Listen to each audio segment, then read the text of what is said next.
Sound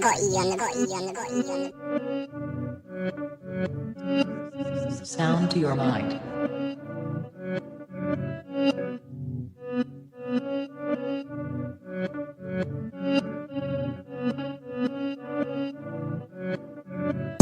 Breathe. I stay quiet as I light on my loud light. Breathe. I balance diet, I'm just trying to get my pounds right. Breathe. I stay quiet as I light on my loud light. Breathe. I balance diet, I'm just trying to get my pounds right. Shouts all of my team, I need more than a mattress support. In my dreams, could grab a few Zeds like I'm falling asleep, but I don't wanna wake for the morning. Grief, breathe. Tears drop to the form in the sea. A broke heart, but it's worn in my sleeve. Never listened, I was warned in my teens, but I still skipped school, I was taught in the streets. Ring back, don't call for police. Stand tall, don't fall for the beast. Got issues with trust, so I'm born to believe. We've been a victim of love and now we're caught in it deep. Breathe. Tier list is back. The tier list is back. You know what? I actually enjoy doing these ones because you know what? I think you tend to forget, man. I think you tend to forget about so many bad boy players that were there back in the day. And as I said, man, I think for me, it's one of them things where there were just so many top players back then. And right now in this era of football, as I keep saying, and I'll keep it consistent, you know, there ain't too many top players, man, out there, unfortunately. But yeah, what I would say, man, is I enjoy doing these tier lists, and you know, I'm probably gonna do a few more. You know, I probably might start seeing all the different tier lists, different players, etc., and seeing what list we can put them into, man. So yeah, but big up to Fitz, LCM, big up yourself, bro. Big up yourself. Big up to Babs One Diva each and every time as well. Guys, I think there's actually a problem with YouTube at the moment. So obviously I know there's a couple of you in there at the moment, but it's not actually showing on my screen. So yeah, as at the moment it's showing 0, but it is what it is, and we'll get it going anyway. But I hope everyone's well. Hope everyone's enjoying their Monday as well. As I said, man, I've got a bit of free time now for the next couple of weeks to be putting out even more content for you guys. As I said, the content's free. You know, it's in-depth knowledge as well. And again, if you guys do enjoy the content, as always, make sure you smash the like button. Make sure you sub to the channel. Make sure you share the channel. And guys, make sure you come through tonight at 5:30 as well. That's going to be a good one, you know, because, you know, there's not a lot of people that I see on YouTube doing discussions around certain things, you know, and for me, it's always good to, you know, do your research rather than just following, you know, the general consensus that people want to try and push out their certain narratives, and look at doing your research and look at players that, you know, that's why I've called it underrated versus overrated, because it definitely is going to be that tonight. So yeah, make sure you join us at 5:30 with myself, Fitz, and Jonas as we go through, obviously, some stuff that we need to go through during this international break. But yeah, listen, let's get on to it anyway, the tier list. What I'm going to do, I'm going to share my screen. And guys, keep your questions, keep your comments coming through as well. And again, yeah, I'm going to enjoy this one. Spare me 1 minute.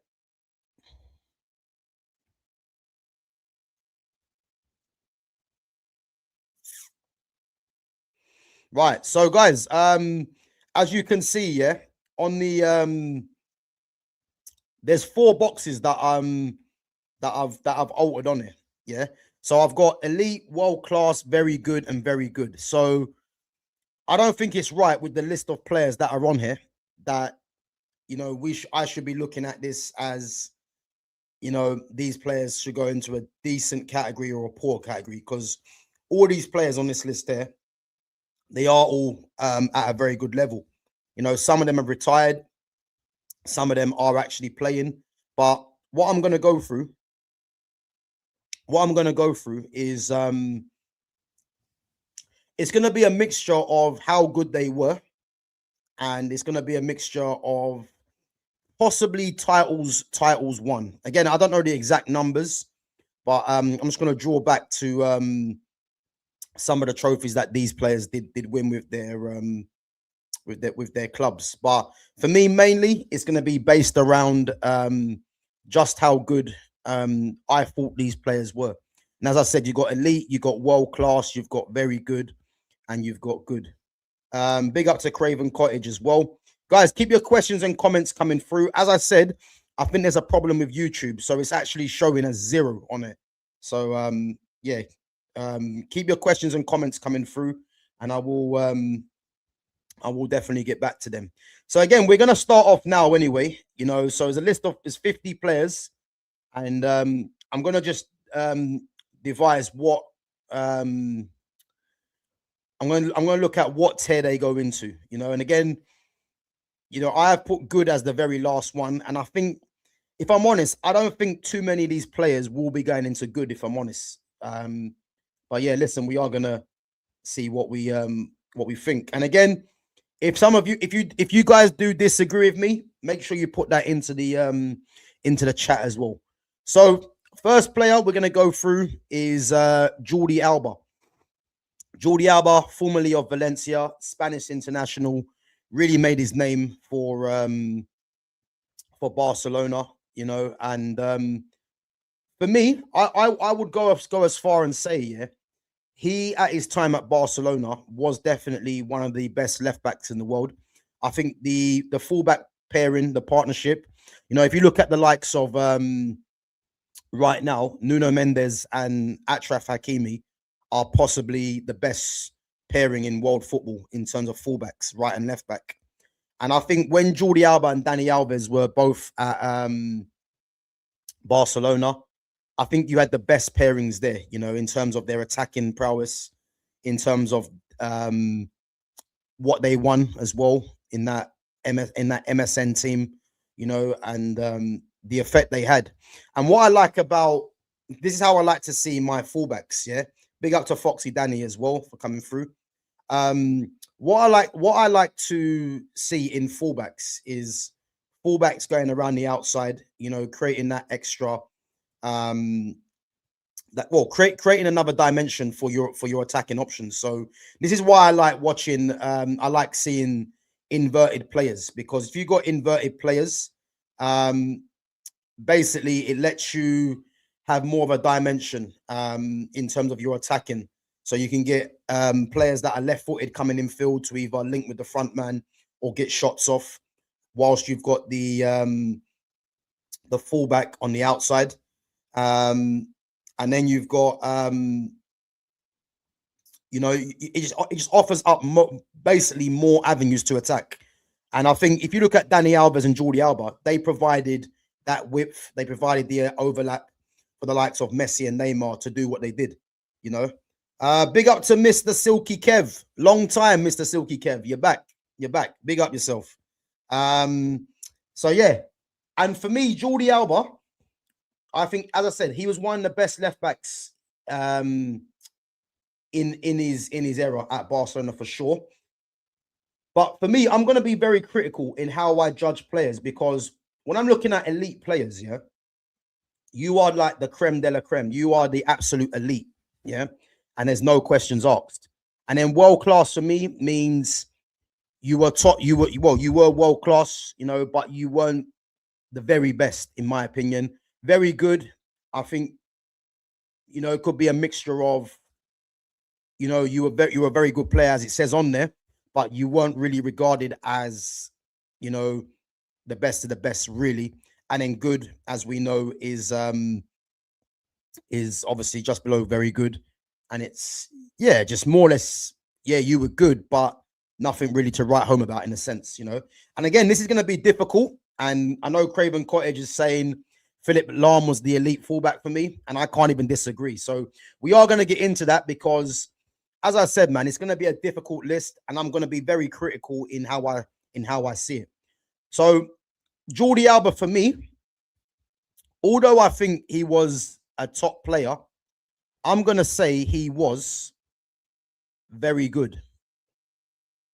I'm going to put him into the very good category. And as I said, he was fundamental to how Barcelona's attack was. But I think in terms of how I see other players in his position, I don't think he was as good. And again, when I'm putting him to very good, that's no slight on Jordi Alba, but it's a very tough list to devise, man. As I said, and I know there's going to be a few people that might disagree, but this is why I like doing these kind of tier lists. So again, Jordi Alba for me goes into very good. Let's move on. We're going to go on to Alexis Sanchez. Now, Alexis Sanchez, formerly of Barcelona. Before Barcelona, it was Udinese, and obviously he made his way from Barca to Arsenal, and then obviously Arsenal to Manchester United. Now, I think in terms of Premier League wide players, I think Alexis Sanchez for me is definitely up there. His time at Barcelona, I remember when Barca first signed him from Udinese, I was excited. And let's not forget as well, Alexis Sanchez played as like a number 10 for Udinese, and obviously coming to Barcelona, played out wide, on the left or the right. And he was dangerous, Alexis Sanchez. But I think where Alexis Sanchez really made his name, and I think the chat would agree as well, was when he actually went to Arsenal. Because him and Ozil together were Arsenal's two best players. And Alexis Sanchez was another...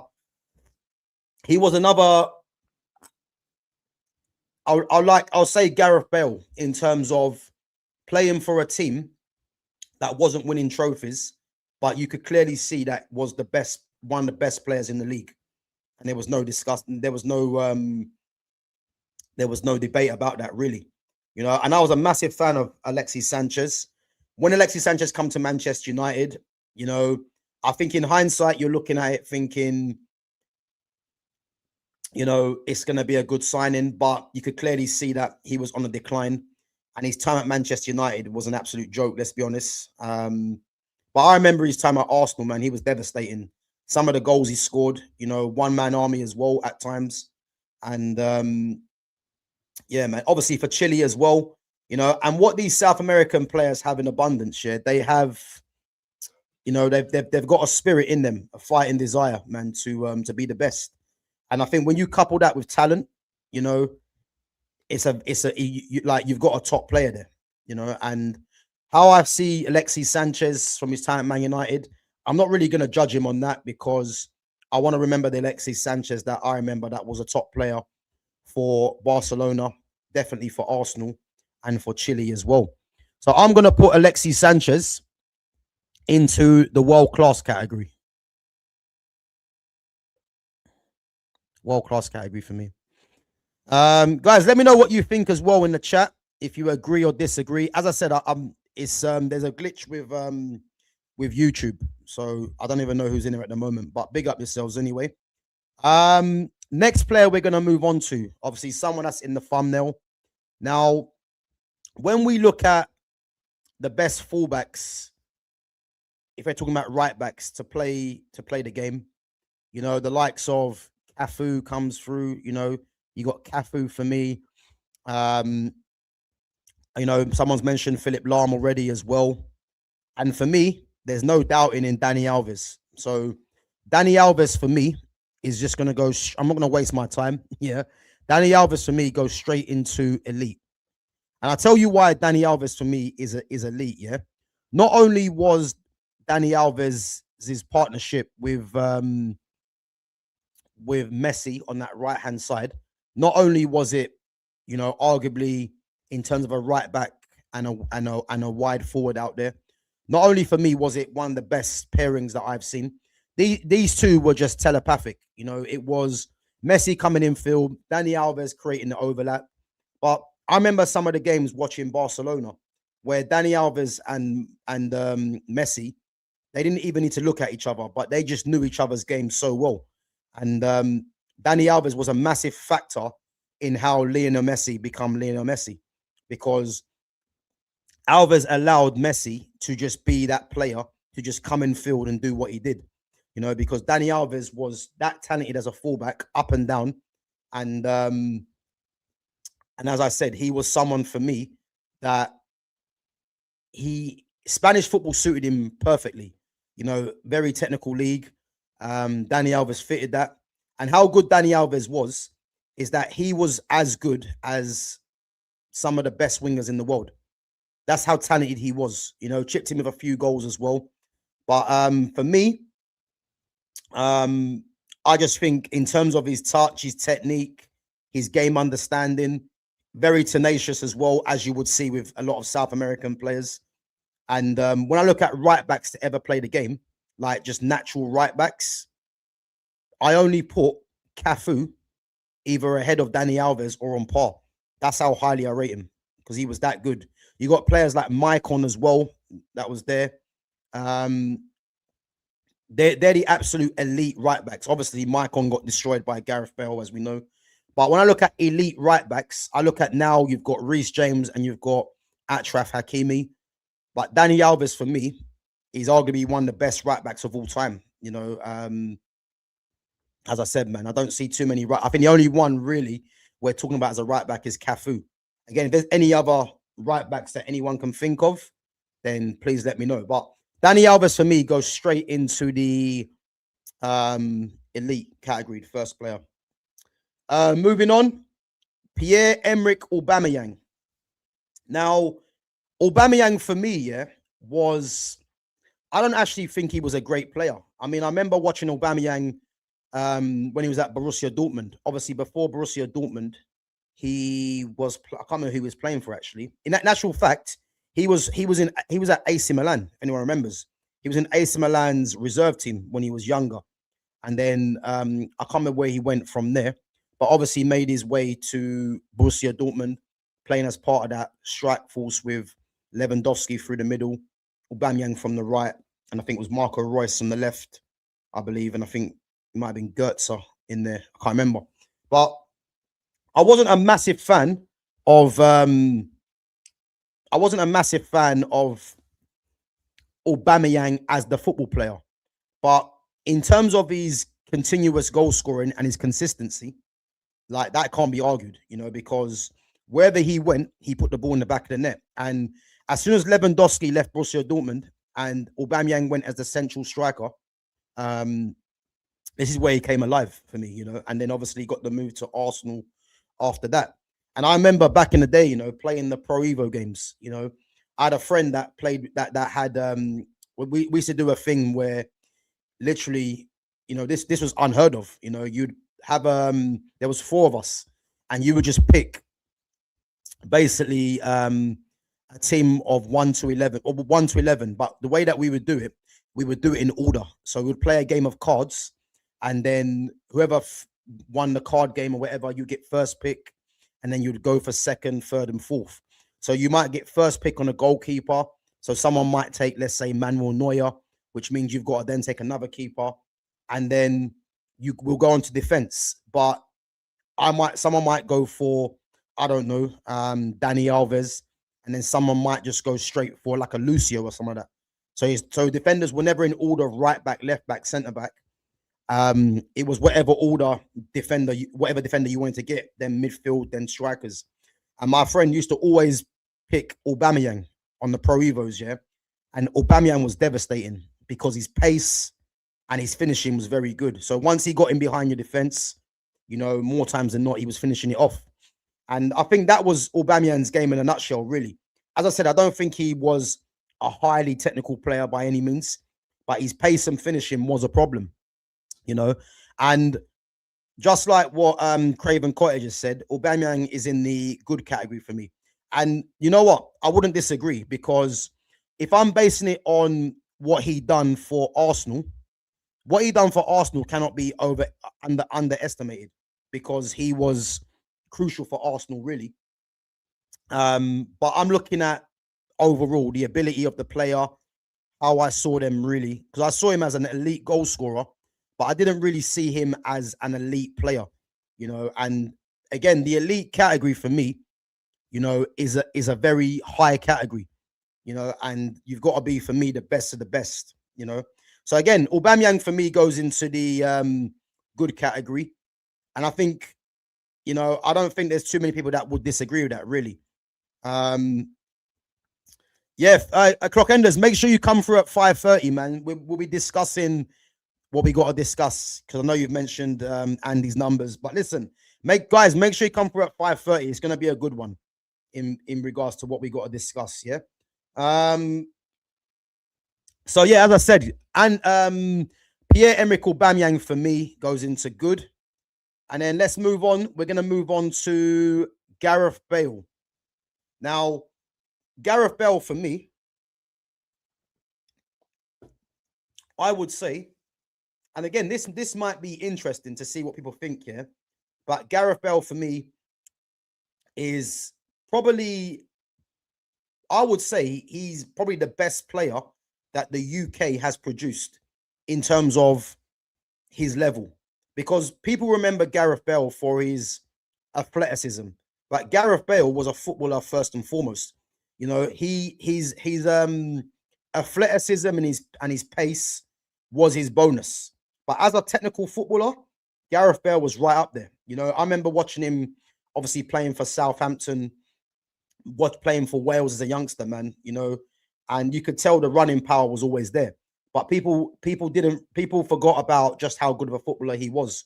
You know, if you think of Gareth Bale coming through at Southampton, then got the move to Tottenham, playing left back, you know, but then you could see he came alive, you know, playing as the left winger, then eventually played as a 10. And I think when they started playing him as a number 10, you could see that Gareth Bale was on his way to stardom, because it was a case of just play him in the position where you can get him the ball. And obviously, everyone remembers the way he destroyed Maicon as well in that Champions League game for Tottenham. You know, Maicon was rated as the best right back in the game at the time, and Gareth Bale basically just put his career down to being one of the worst right backs around, because Gareth Bale destroyed him over both legs.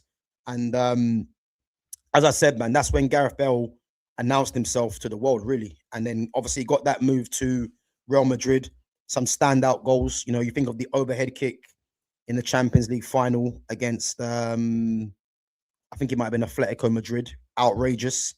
But for me, there's no debating where I'm going to put Gareth Bale, man, because as I said, Gareth Bale, man, is the best player I think the UK's produced. You know, people might say Wayne Rooney, you know, I know Fitz obviously is in the chat. I know Fitz is going to say Andy Cole, and I wouldn't disagree with that from something that we got to discuss anyway. But Gareth Bale, I rate him highly, man. Rate him highly. And I look at Gareth Bale as probably another Eden Hazard.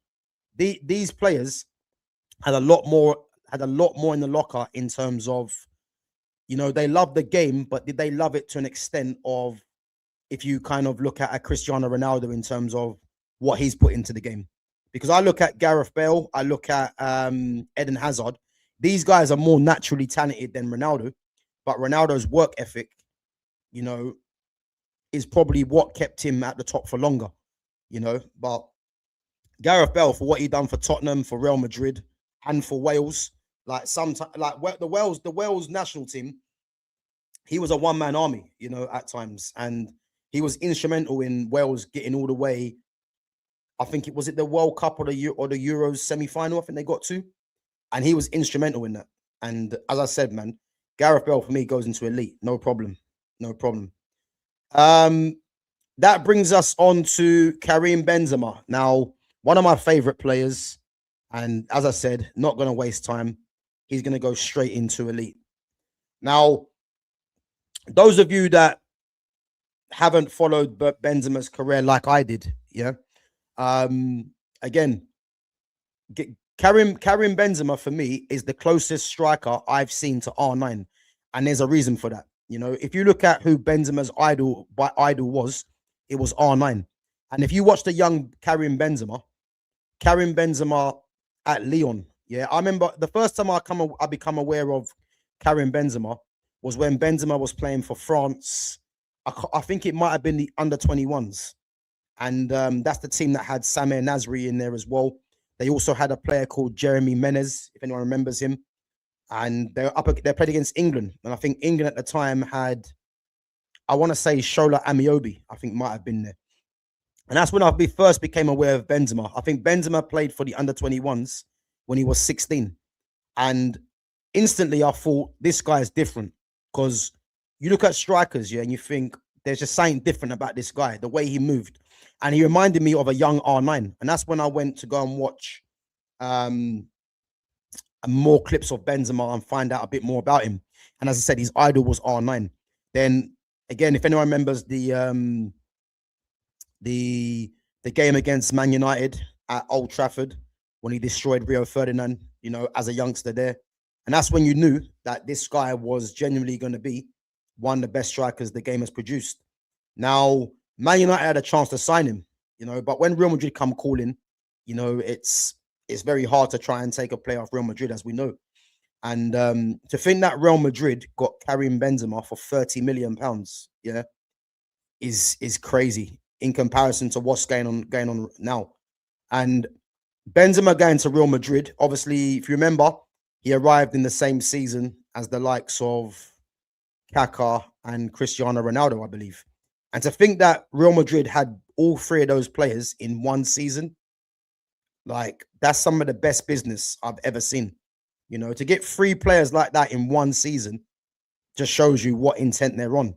Now, what people need to realize about Karim Benzema, yeah, because Cristiano Ronaldo was the big name at the time, and as he was coming through, I can't remember if Benzema and Ronaldo came in the same season, or did Benzema was Benzema there a season before? I can't remember. But what I would say is that Karim Benzema had to adapt his game when Ronaldo came through. So if you remember, Karim Benzema was playing more from the left-hand side, so Ronaldo could play through the middle and get numbers. And Ronaldo getting numbers meant that he could keep relevancy with Lionel Messi, because Messi was just a clear better player. But as we know, with how football's gone now, you know, getting numbers keeps you in the conversation, you know. And the fact that Ronaldo was playing more times through the middle and Benzema was coming out left, they might have set up as Ronaldo from the left, Benzema through the middle. But during the game, you could tell that it was more Ronaldo playing through the middle. And then Karim Benzema obviously had to play second fiddle in a sense. But then you see how good Benzema was when Ronaldo actually went, in how instrumental he was in Real Madrid winning more Champions Leagues when Ronaldo went. And that just shows you how good Benzema was, which culminated in him winning the Ballon d'Or. So again, a guy, I think he's won the Euros and a World Cup as well, I believe. So again, Benzema's a player that's just completed football, really, when you think about it. I think he's won a Euros and a World Cup with France, multiple Champions Leagues with Real Madrid, you know, a Ballon d'Or as well. Yeah, you can't really disagree, man. And again, he's a player that passes the eye test easily. So yeah, Karim Benzema for me easily into the elite. Let's move on. Another guy for me. Again, I'm not going to dwell too much on these players because I think you guys have probably seen me speak about these players before. Sergio Busquets for me was the Lionel Messi of his position. I think it's that clear. You know, he was that good of a player, Busquets. A guy that didn't possess pace or strength, but the football brain was just ticking over time. And he's a player that you just couldn't get near for me. And again, he's one of the best players that I've seen in midfield, you know, as a DM. He was that good, you know. So there's no denying, man, that is there going to be another Sergio Busquets? Not for me. I think the closest player to a Busquets in terms of a style of player is Rodri. But Rodri's not better than Busquets for me, because Rodri for me is a more physical Busquets, you know. But Busquets for me was just silky, man. Some of the touches, the skill, yeah, it was just ridiculous, man. But yeah, as I said, man, he's definitely up there in terms of elite for me. There's no question about it. Next player for me is Casemiro, and I'm gonna put Casemiro into world class. Now, the reason why Casemiro for me goes into world class is because, yeah, listen, Craven, man, Verratti, one of my favorite players, Marco Verratti, you know, and this is why I just can't rate too many. I just can't rate too many of these midfielders now, which is why when I talk about Pedri, Vitinha, Caicedo, you know, those three there for me, and Frankie de Jong I put in there as well, but he's been out injured. those guys there for me are like the elite midfielders right now in the game, you know. And the reason I say that is because when I look at players like Busquets and Verratti, you know, that's the level. So, as I said, man, Verratti was ridiculous, ridiculous player. You know, again, one of my favorite players to watch as well at PSG. Even before that, he was at in Italy with, I can't remember the team's name now. Not Brescia. Can't actually remember the name, but top player, man. But yeah, Casemiro for me goes into world class. I think Casemiro, as a footballer, in terms of the elite level, I don't think he was an elite level footballer. But what I like about Casemiro is the winning mentality. You know, he was fundamental into how Real Madrid, you know, how their midfielders worked with himself, Toni Kroos, and Luka Modric. You know, you think of Modric and Toni Kroos picking up the ball from deep, and obviously having that protection behind him of Casemiro. And then what's good about Casemiro is that when he went to Man United, there's no one in their wildest dreams that would have thought Casemiro would have been a goal threat from midfield, you know. And as I said, man, what a player Casemiro was, you know. As I said, not one of the elite footballers in terms of technique, touch, you know, press resistant, etc. But in terms of his mentality, what he's won, I mean, in the air, he's ridiculous in the air in both boxes. Yeah, he's in the world-class category for me, for sure. And I would love Man United to give him a new contract or to extend his stay for less money if it could be done. But obviously, I think it's obvious that he's going to be going at the end of the season. So, is what it is, man. Is what it is. Moving on to Iker Casillas. Now, this might shock some people, yeah, but I'm going to put Casillas into very good. Now, the reason he's very good for me is because I think Casillas was somewhat overrated a little bit. You know, I think, you know, he was in goal for Real Madrid for so many years. And again, I do think Casillas was a good goalkeeper. But when I look at goalkeepers like the Manuel Neuers, the Thibaut Courtois, the Donnarummas, the Ter Stegens, you know, Alisson, if you want to throw him in there as well, and loads of other goalkeepers, yeah, I don't think Casillas was that level personally. And I know Fitz is saying Gav's lost his mind. You know what? I had a feeling, yeah. I had a feeling. And, oh, you think he might be good, yeah? Okay. Yeah, I think he was just above good, if I'm honest. I think very good. I don't think. Yeah, I think good is the Aubameyangs of what he produced in his time. I think the fact that Casillas was part of the successful Real Madrid team. Well, in actual fact, I'll take that back. I don't think the Galacticos era, I don't think he was that successful actually, because I can't remember how many league titles they actually won. But for Spain, I think he was very good. But you know, when you're in goal for Real Madrid really regularly, your Spain position is more or less secured, because that's how it works really in terms of the goalkeepers there back then. But there, David Bentley, yeah, trust me, man, don't worry. But yeah, no, I think very good for Casillas is more than enough, man. I think good might be a bit harsh, if I'm honest with you, because you'll see where I'm going with this in the end. Because I don't know if there's going to be too many players in the good category, you know, and that's nothing against Aubameyang, but as I said, man, I purely look at the level of footballer, really, you know. But again, Casillas for me, I don't think was as good as what was made out to be. But again, people might think he's a lot better. People might think he's worse, but I just don't think he was that level.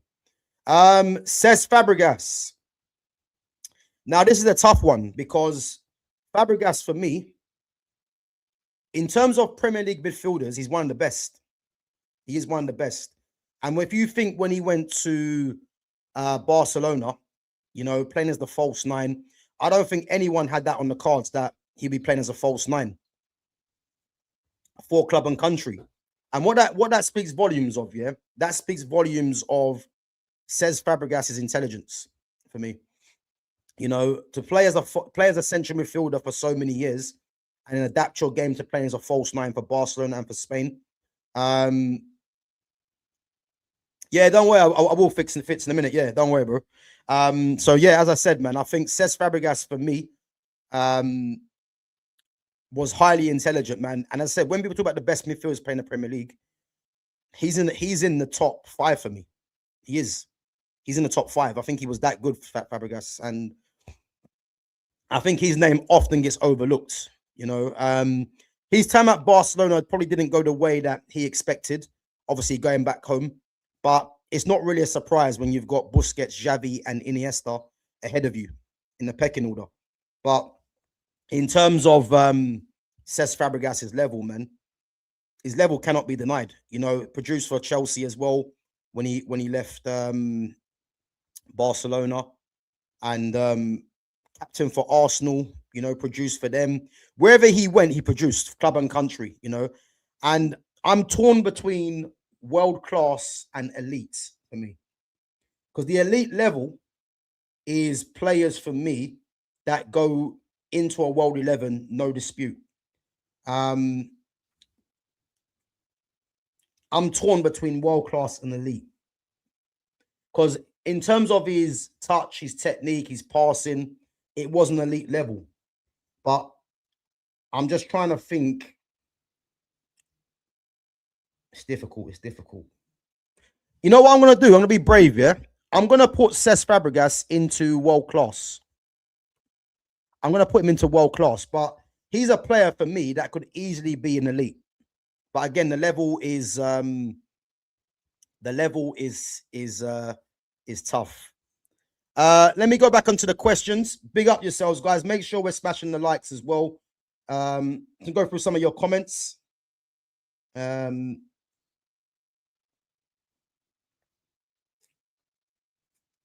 Let's see. Craven says Bale and Di Maria are in the same tier for me. I hear it. Let's see if is Di Maria actually on there. I can't actually see if Di Maria is on there. Yeah, listen, let's see, man. Let's see. I think again, this is a difficult list to kind of compile for me, because there's some top players, and how you get these players into different tiers is what it's about, man. You know what I mean? But yeah, it's difficult, but we'll see. Yeah, listen, all the talk about a certain somebody, yeah, we're gonna do at 5:30, because we're gonna save that for then. I don't really want to dominate the conversation with that, because that's what we're gonna be talking about come 5:30 with a few other things as well.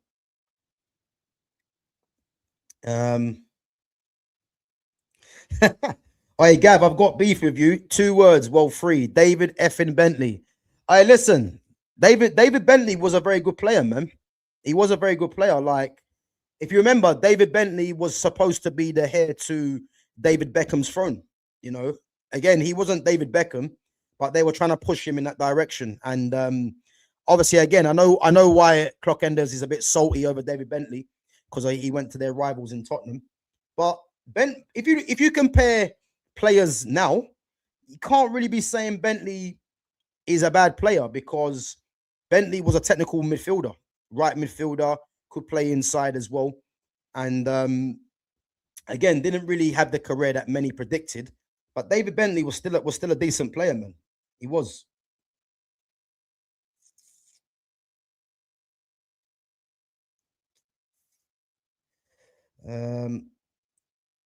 Yeah, listen, second coming of Beckham. They were trying to put that out there, you know, with the side parting, the slick back hair. You know what I mean? The way that he used to portray himself as well. They were trying to make him as the next Beckham, but obviously he failed at that. You know what I mean? You know, but he was still a good player, man. You know, I think he scored against Arsenal as well, if I remember.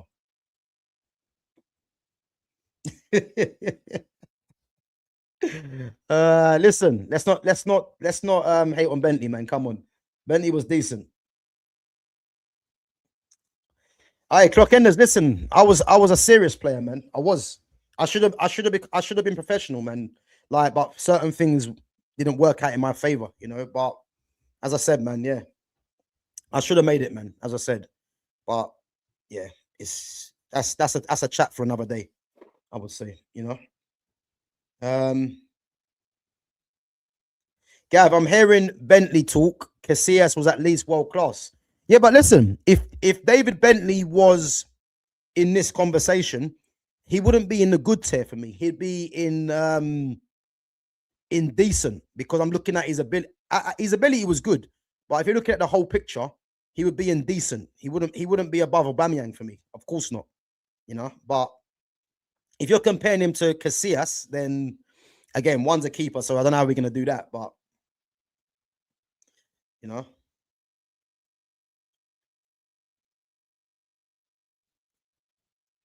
Casillas was at Madrid forever, bro. Spain was elite those times. He won the lot, bro. Casillas is world class. Yeah, Fitz, listen. I don't deny that, yeah, that he won a lot with Madrid. But what I would say, yeah, have a check on how many league titles that Casillas actually won for Madrid with the Galacticos, because I don't think he won a lot. I know he won a Champions League, of course, but I'm looking at him as the goalkeeper. I don't think he was the level that many thought he was. I just think he capitalized on the fact that he come through the system at Real Madrid, you know, so there's an affinity there already. And he was part of, you know, great teams, really. But as an actual keeper, I'm not so sure he was that great, if I'm honest, you know. But yeah, I definitely wouldn't. I mean, world class, I don't know, man. I think very good. Very good, I think, is, yeah, very good to world class, but I can't put him in world class. I'll be honest. I can't do that, man.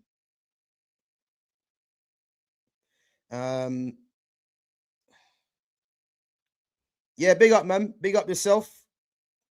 I'm not even going to attempt to pronounce the name, but big up, man.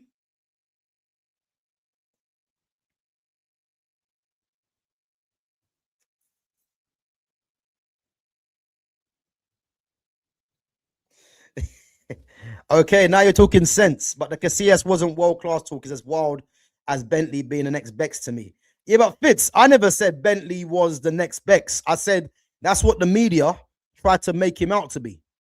The media were trying to push Bentley to be the next Beckham when we knew he wasn't that. Yeah, but I don't know, man. I can't put Casillas in world class. I can't do it, man. Listen, don't worry. We're gonna get on to Victor Valdez as well, because I think he's someone that might be there as well. But if I had to pick one between Casillas or Valdez,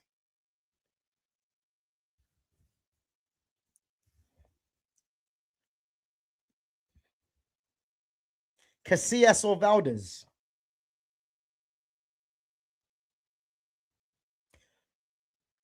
I'd probably say Casillas, because he was left-footed goalkeepers. I like left-footed goalkeepers, so I'd probably say Casillas, yeah. And obviously Casillas was number one for Spain, and Valdez was the backup, really. If you remember Santiago Canizares as well, ex-Valencia goalkeeper. But yeah, I'd probably say Casillas over Valdez. But is there really that much in it? I'm not too sure. Yeah, listen, listen, I'll say it now. I'd put Valdez in very good as well. Yeah, he's not. Valdez wouldn't go in world class, because the level that I'm putting players in these tiers, yeah, is difficult. So I'm being very, very, very critical on these players. You know what I mean? And how I see them. R9 tore you a new one. Crazy, crazy footballer. Personally, he's in my top 2 all time. Wow, he actually had it all. Yeah, but Clockenders, I'm gonna take that comment as with a pinch of salt, because remember, you told us that Bukayo Saka was top 10 in the world. Don't think I've forgotten that, yeah. So that one is never gonna leave you, by the way, yeah. So when you're talking about R9, yeah, man, I'm taking that with a pinch of salt there, man.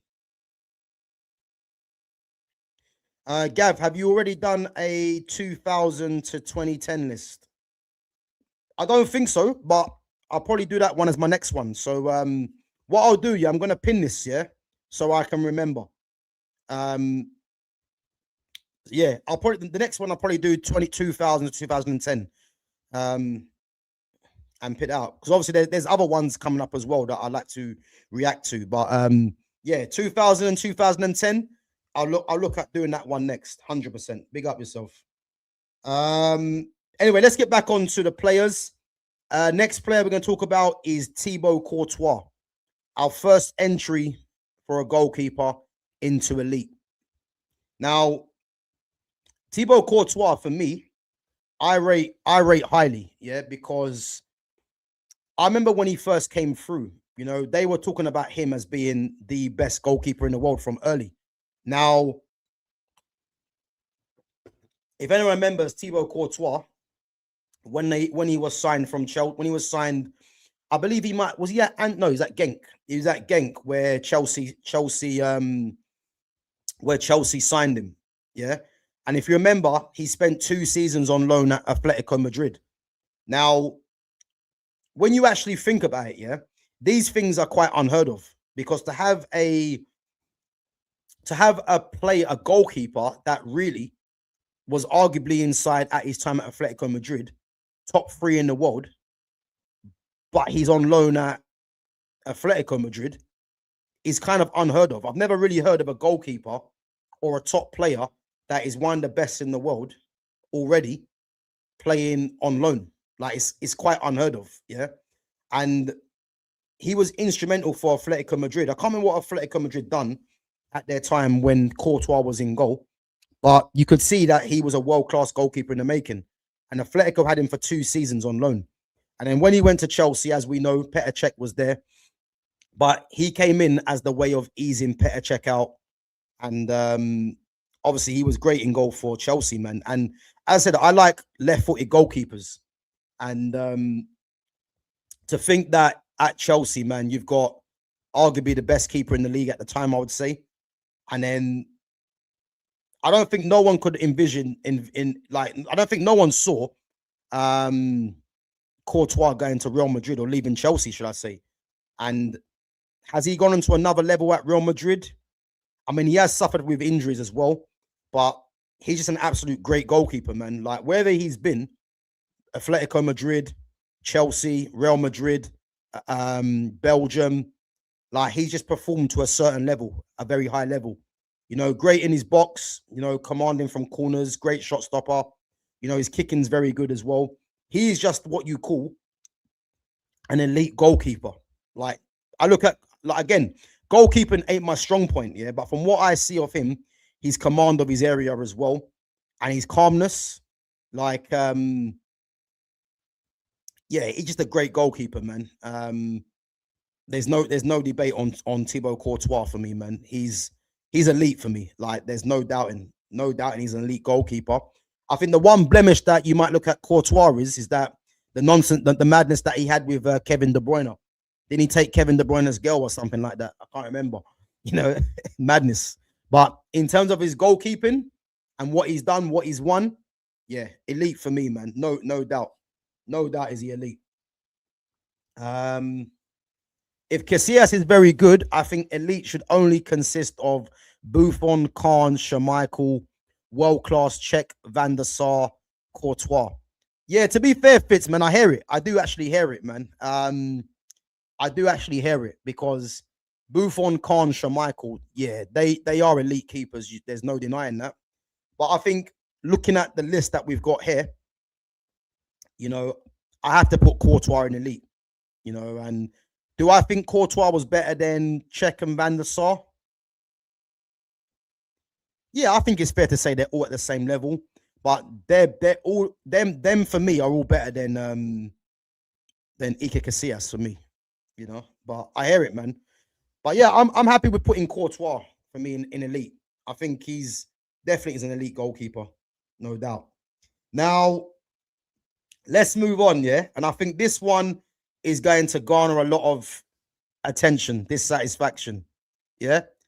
Now, Cristiano Ronaldo, one of the most famous footballers that there's been, on a name on everyone's lips. I'm not going to waste time. I'm going to put him straight into world class.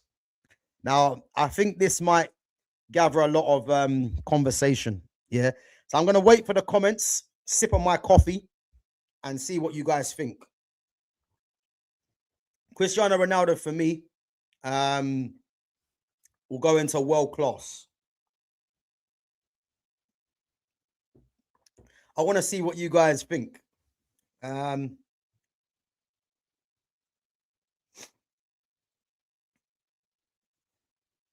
listen, clock enders, bro. I don't want Bruno and I don't want an Odegaard. We're fine, man. We're fine, thanks. Get rid of Bruno and Odegaard can stay at you, man. I like Odegaard, the footballer, but we've got players there, man, that can play that 10 role.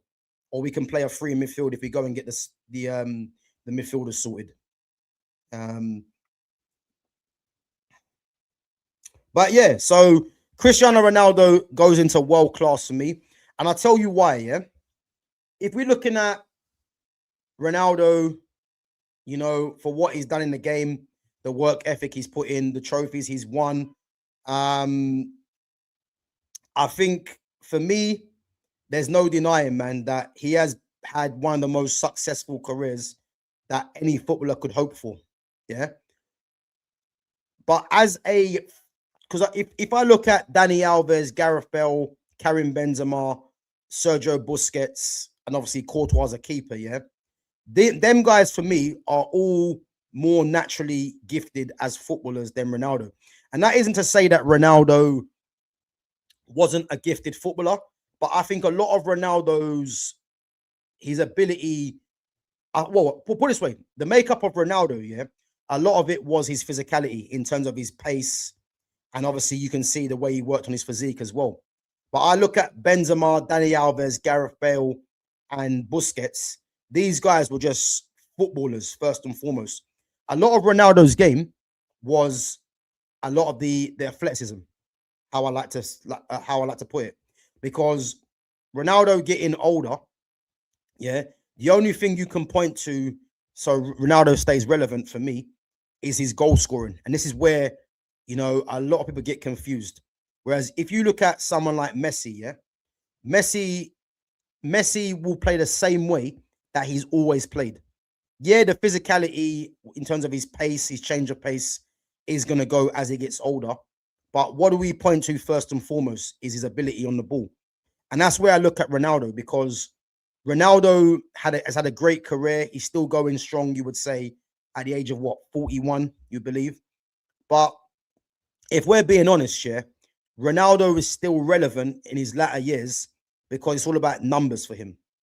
And I've never looked at numbers as a way to judge a player. I preferred Ronaldo when he was first at Man United, you know, when he was an actual winger that was there to, you know, create. And obviously he did obviously you know, take his game on to another level when he became that guy for United, and again, which culminated in him winning the Ballon d'Or, and rightfully so. But as I said, I've never looked at a player scoring mad amount of goals as a reason for them to be in the conversation, you know, to be the absolute best for me. I've never looked at it. Yeah. As I said, Ronaldo's been a great player. He's been a great servant to the game, you would probably say. But my level and what I look for in terms of the elite footballer is based on just being an absolute crazy footballer, you know, in terms of there's no question, you know. As I said, a lot of people would put Ronaldo in elite, you know, for reasons that I can see the argument. But for me, in terms of an absolute footballer, he goes into world class for me. And again, the world class is still a high level, by the way, but the elite is just a different level for me. So Cristiano Ronaldo for me goes into world class, and I'm happy with that one. Again, I know a few of you will disagree, but is what it is. Kevin De Bruyne. Again, Kevin De Bruyne for me goes into world class, you know, and what's happened there? Guys, bear me 1 minute. I don't know what's happened there. There we go. Yeah, Kevin De Bruyne for me goes into world class for me. And again, a lot of people might think, why is De Bruyne, why is Ronaldo not in elite? And what I would say, yeah, is again, these are two players that, especially in English football, are hyped to a level, that I just don't believe they're on. Again, they were two great players in the Premier League, yeah, but can we actually say that they're two of the best that the game has seen or the Premier League has seen? I think what that shows you, yeah, is either a bias or it's favoritism for me. Because when I mention certain other players, yeah, certain other players are always overlooked for other than these players. And big up to Foxy Danny says Del Piero. Yeah, Del Piero was a top player. Again, make sure you check out the greats of the game, because I've done a discussion on Del Piero as well. What a player he was. But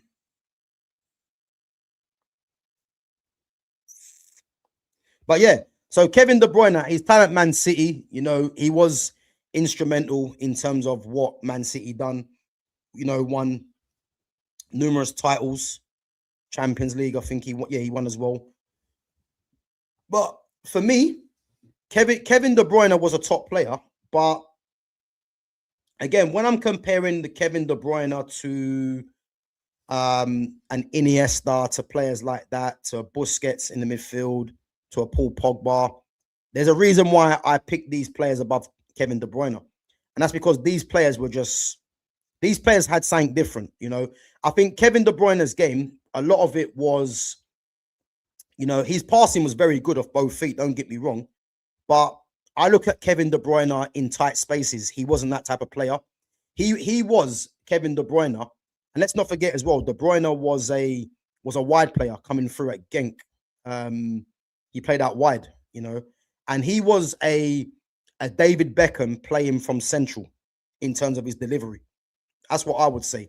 But again, I look at players being press resistant. De Bruyne wasn't press resistant. I think De Bruyne relied a lot on space, hitting space. And I look at De Bruyne as an elite version of Bruno Fernandes. I think if you look at De Bruyne and Bruno Fernandes, they're very similar in terms of how they play the game. Both players, like to hit the ball into space, but De Bruyne is a more refined version than Bruno, and players like that,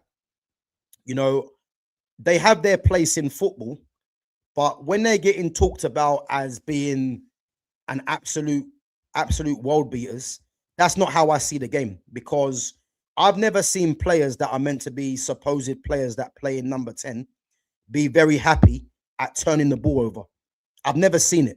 You go through all the number 10s from the past, the Del Pieros, as Danny's mentioned, the Bergkamps, the Ronaldinhos, the Zidanes, the Pablo Aymars, the Riquelmes, the Rivaldos. There's so many more players, These guys were never adept at losing the ball. And now you look at football, Football now is been accepted where players can lose the ball because fans or pundits or the media will make you believe that they're trying to play the killer pass. You know what I mean? So losing the ball by trying to attempt things, Messi's another one. So losing the ball has now become satisfactory in people's minds. And if you look at KDB and Bruno Fernandes, these guys are praised because they're trying things. You see what I mean? And let's get it right. De Bruyne was a very good player, but the elite level for me is the best of the best, really, in their positions. And that's why I've put Ronaldo and even De Bruyne in world class. And again, the world class level is a high level, but not elite for me. Let's move on. Angel Di Maria. Again, I'm going to put Di Maria in the world class category. I think Di Maria, for me, I think Di Maria was underrated personally. I think his time at Man United didn't go well. He's probably scored one of the best goals that I've seen that a Man United player scored, the goal that he scored against Leicester. with the little dink. You know, to do that on the run, you know, working in a short space is not easy to go and do. And as I said, man, he's a top player. He's a top player, man. Di Maria. I think he had his best period for me, I would say, at Real Madrid. You know, I wouldn't say he had his best period. I mean, PSG was good, but I think Real Madrid is where, you know, he put himself on the map, really. Benfica, he was very good as well. And as I said, man, I think he's definitely someone for me that isn't spoken about enough, you know, in terms of, look at the amount of trophies he's won as well. When I done the stream the other day, when there was 25 players in terms of that were deemed to be overrated. You know, you look at Di Maria. Out of that list, he's the one that won the most trophies. You know, 38 he won, 38 trophies. You know, and he was a top player, Angel Di Maria. But I think a lot of people overlook him, maybe because it's time at Manchester United that didn't go as well as it should have.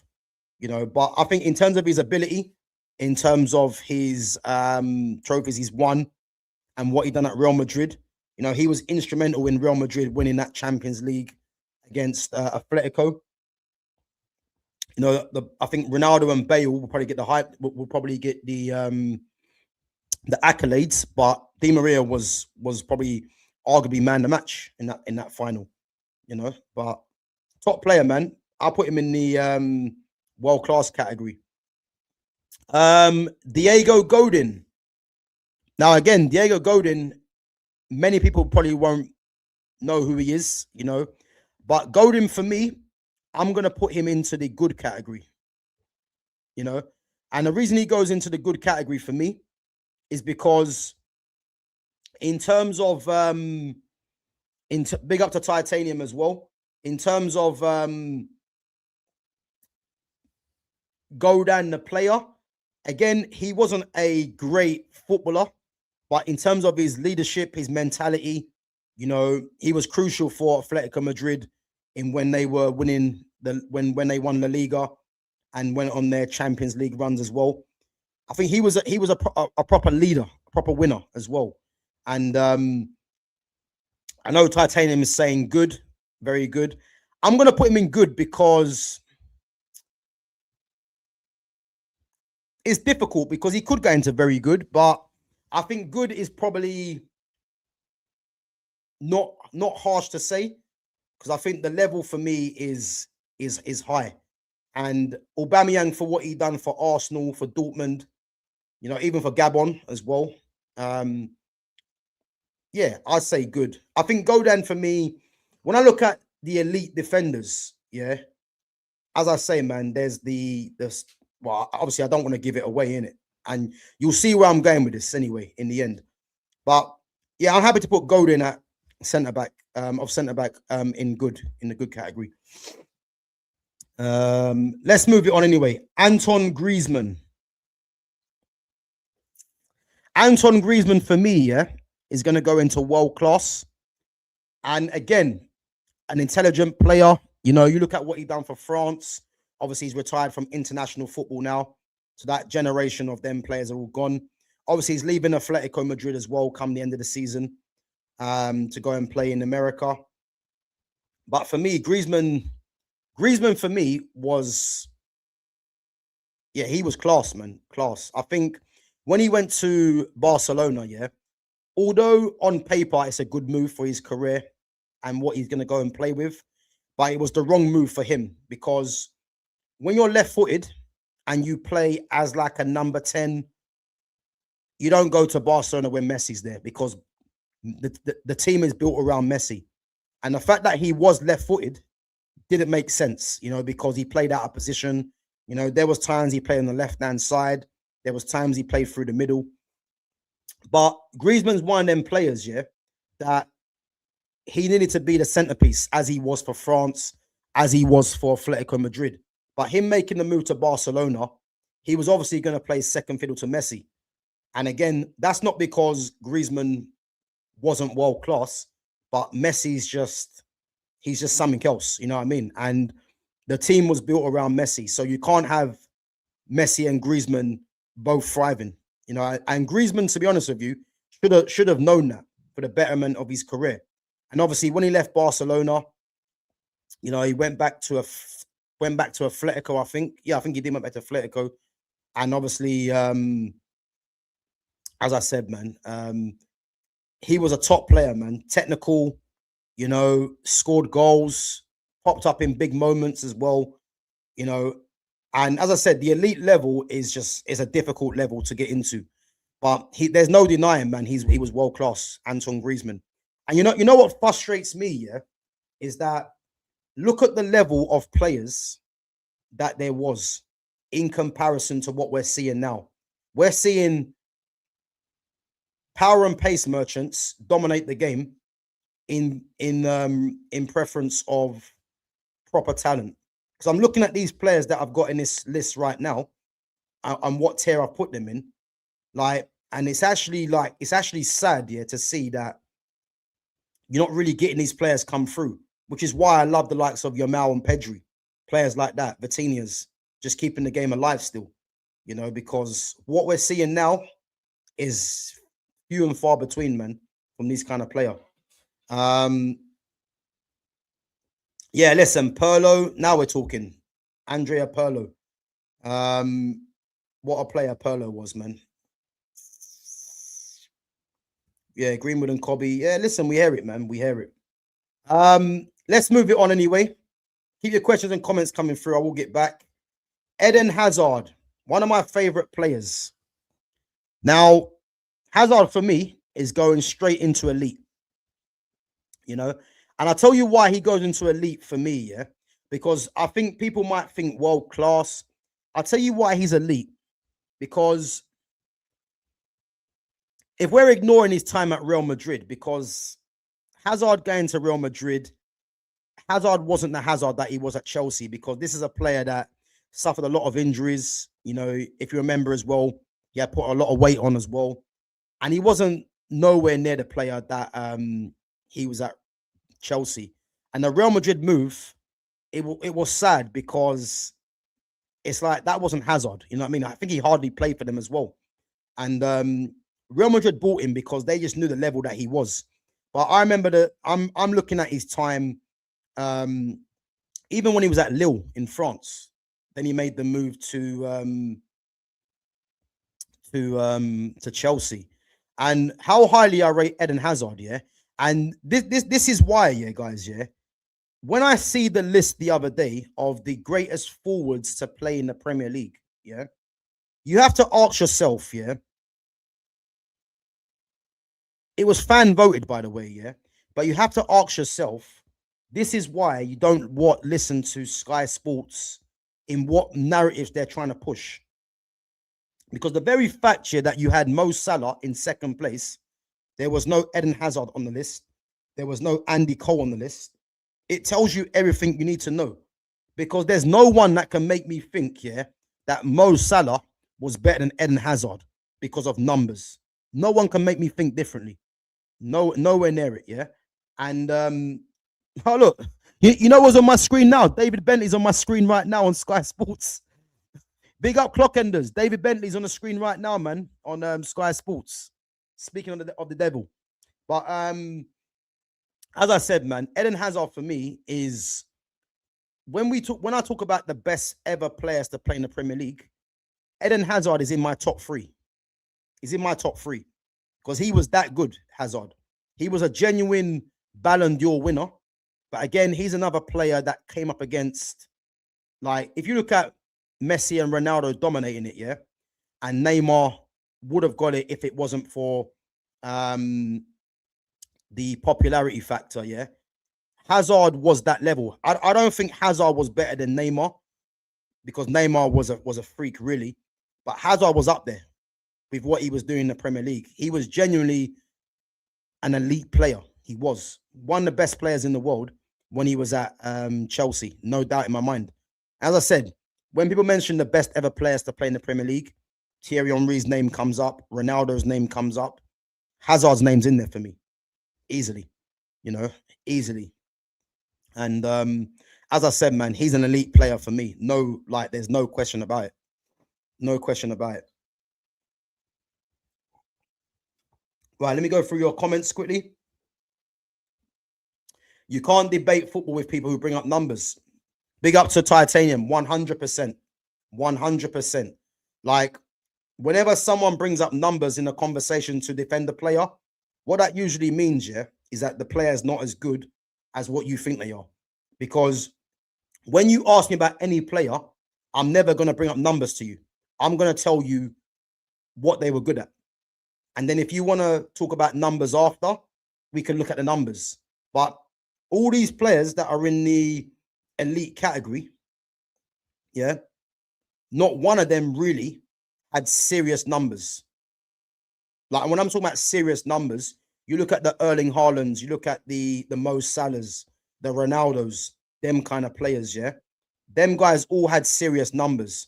Not one of them's a better footballer than Karim Benzema. Not one of them. So that's how I see it, Pep Root and Grealish, I agree.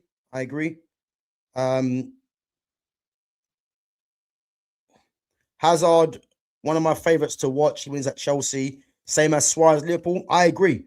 And I have Luis Suarez and Eden Hazard, for me, as two of the best players to play in the Premier League.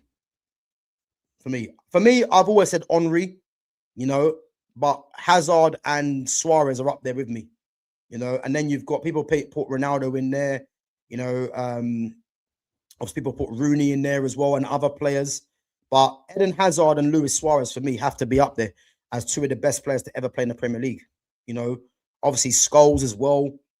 It's difficult, but I rated Hazard and what Suarez done in that season for Liverpool, even though he was a scumbag, but you can't disagree with what they done, man, in them seasons.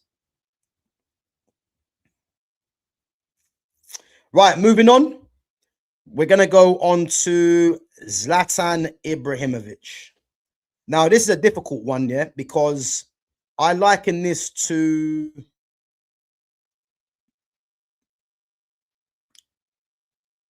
Yeah, I'm likening it to the Cesc Fabregas, Ronaldo situation, or De Bruyne, if you want to put him in there, and Griezmann. But I'm going to put Ibra into world class. But he's someone that could be elite as well. And you know what? Fuck it. I'm going to put Ibra into elite. Yeah. Now, this is a guy, yeah, that in terms of wherever he went, he won trophies. I mean, a player that tall, yeah, shouldn't have the feet that he had, and you look at the athleticism as well. Obviously, if you guys forgot, he's very skilled, I think, in jiu-jitsu or taekwondo or something like that. He's got that background about him. And if you look at the kind of things that those guys do, yeah, when Ibra scores the kind of goals that he does, that's off the back of, the taekwondo or the jiu-jitsu that he does. A lot of that comes from that, being able to lift your leg high, being in moments where, you have to think quick on the spot and then produce an athleticism to kind of score some of the goals that he scored.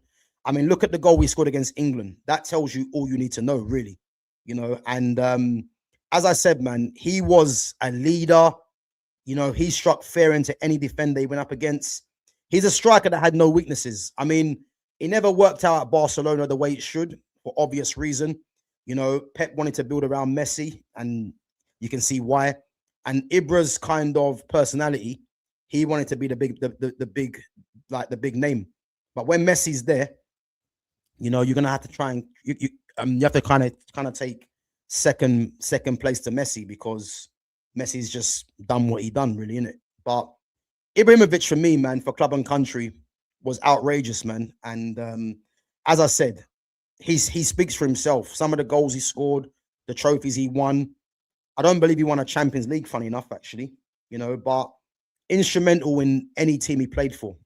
And as I said, man, black belt in Taekwondo. Big up to Titanium. There you go. Black belt in Taekwondo. And there's a reason why he scored some of those acrobatic goals that he scored. It's not by mistake, put it that way, But as I said, man, he's someone for me that can go into world class or elite. And I put him in elite for me. He's a top player, man. Moving on. One of my favorite players, and we're not going to waste time. He goes straight into elite. And how I look at Andres Iniesta is how I look at Sergio Busquets. Those two players there, were the Lionel Messi of their positions. It's that simple. To think that Barcelona, had Busquets, Iniesta, and Messi all in one team together is ridiculous, really. Because you've got three of the best players in their positions in the world. It's just ridiculous. Iniesta, for me, was just an elite footballer. Like, he was so good, that people don't even realize, that, like, people don't even realize, how good he was. Because when we, like, the way I look at it like this, Luka Modric won a Ballon d'Or. Iniesta should have won one by that account. And you have to ask yourself, why is it that Iniesta didn't win the Ballon d'Or? That's the question, because he was that good. And I think the reason why Iniesta didn't win one is because not only was he in the same team as Messi and Neymar, and it meant that if Barca were doing well, then it means Messi's doing well. And Messi obviously was the elite player.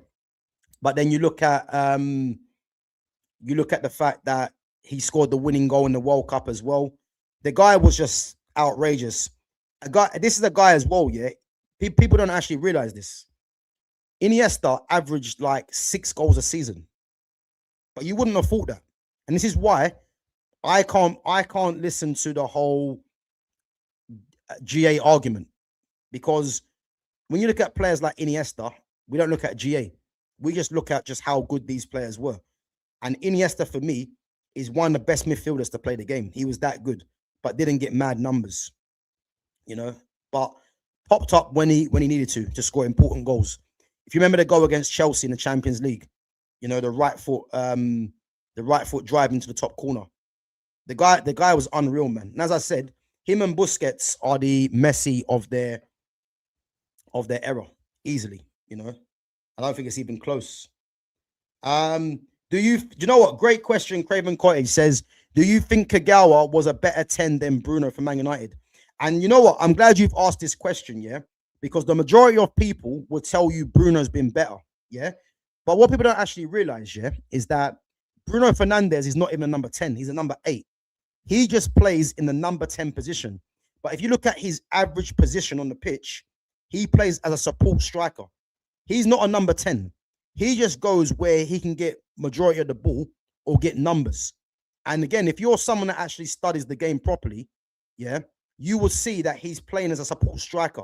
Look at where he always ends up on the pitch, where he's running to try and track the goalkeeper down.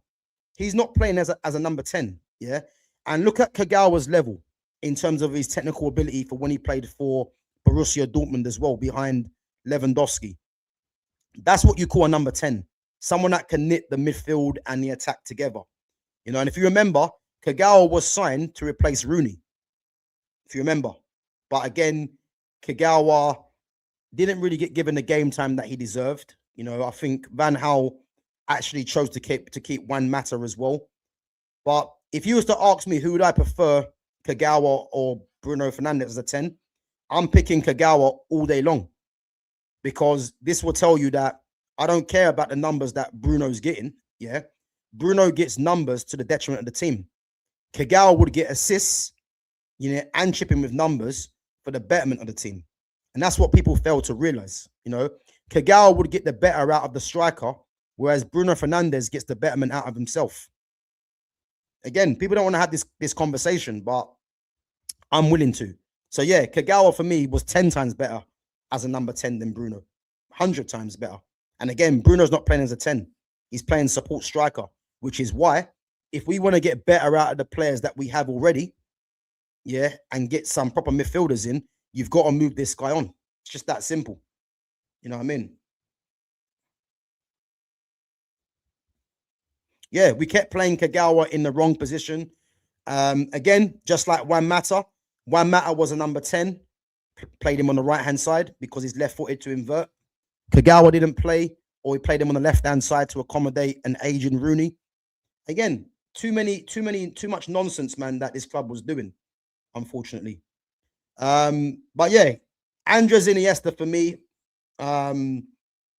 elite, no doubt. Tony Cruz goes into world class for me. Now, Tony Cruz formed that midfield with Modric and Casemiro, man. And what I liked about Tony Cruz was how he dictated the tempo of a game. You know, you don't really get too many players like that, you know, and his composure on the ball, his touch, his technique, his passing was ridiculous. And I think what people don't actually realize, yeah, is that Tony Cruz was actually a number 10. When he came through at Bayern Munich, yeah, he was actually a number 10. You know, and obviously he dropped slightly deeper to, you know, make use of his passing ability from deep. And then at Bayern Munich, he was class. Real Madrid, he went to another level. You know, for Germany, he was very good as well. Again, man, these guys are just genuine top players, man. Again, I put him in world class because if I'm looking at midfielders that are in the elite, I'm looking at Busquets and Iniesta. As I said, man, those two are the best of the best for me, and it's a difficult list to get into. But him being in world class, as I said, man, is no slight on Tony Cruz, man, because he was a top player. But I think I have to put him into world class for that reason, man. But what a player he was. Sergio Kun Aguero, one of my favorite strikers to watch in the Premier League. You know, again, I'm putting him into world class. Aguero was devastating, and you know, I'm bringing it back to when I used to play the Football Manager games. You know, and Football Manager for me, you know, was an eye opener for a lot of these players. And I remember signing a Sergio Aguero when he was playing for Independiente in Argentina, and he was playing for them when he was 15. I remember when I used to be Man United, I used to sign him straight away. And again, you know, he's only 15 with his mullet he used to have as well, if anyone remembers. And when I used to sign him, even like the little bench appearances at 15 years of age, the guy was just putting in performances. And again, when he went to Atletico Madrid, devastating finisher. And you can see the potential there. And Atletico Madrid, they always produce strikers. Aguero, Torres, Radamel Falcao, Forlan was there. I think Jackson Martinez was there as well. Pretty sure there was someone else there as well. Pretty sure there was someone else. Obviously, they got Alvarez there now as well. Atletico Madrid always have some top strikers, man. They always do. And Aguero was definitely one of them. When he went to Man City, another level, man. Another level. He was absolute another level. As I said, man, instrumental when Man City winning their first Premier League title with the help of Balotelli. But Aguero speaks for himself. When I look at the top strikers to ever play in the Premier League, he's up there for sure. You know what I mean? And this is why when I see that list on Sky Sports the other day, and there was no Aguero, no Hazard, no Andy Cole. And again, they're mentioning forwards, not just strikers, forwards. Again, you have to ask yourself the question, yeah, that there's certain narratives that are trying to be pushed. Costa as well, big up to Craven Cottage. Diego Costa is another one. There's certain narratives that are trying to be pushed, yeah, where, as I said, man, yeah, I'm someone that's just not going to be blinded. That's just not going to be blinded into how I saw certain players. And again, I hope everyone as well is kind of on the same page, really, because as I said, man, like some of these players, man, that weren't included in that list is criminal. But yeah, Aguero for me, one of my favorite players. You know what I mean? Clinical, low center of gravity. You know, one of Man City's all-time greatest players. You know, in the top three for me. As I said, man, top player, no doubting. Moving on, Philip Lahm. Now, Philip Lahm for me, yeah, is elite. And I think the majority of the chat would agree with that as well. Now, Philip Lahm was actually a right back, but he was so comfortable, you know, playing as a left back for the majority of his career. You look at that for Bayern Munich, for Germany as well. And I look at both-footed fullbacks, yeah. And you look at both-footed fullbacks. The only both-footed fullbacks that is on his level is someone like Dennis Irwin. Dennis Irwin's the only one that I can think of that was a right back playing left back that was right-footed. You got Gianluca Zambrotta as well, formerly of Barcelona and Juventus. But Zambrotta wasn't Dennis Irwin or Philip Lahm. And again, Philip Lahm was that intelligent. If you remember when Pep had him at Bayern Munich, played him in midfield. It looked like Lahm had been playing there for years.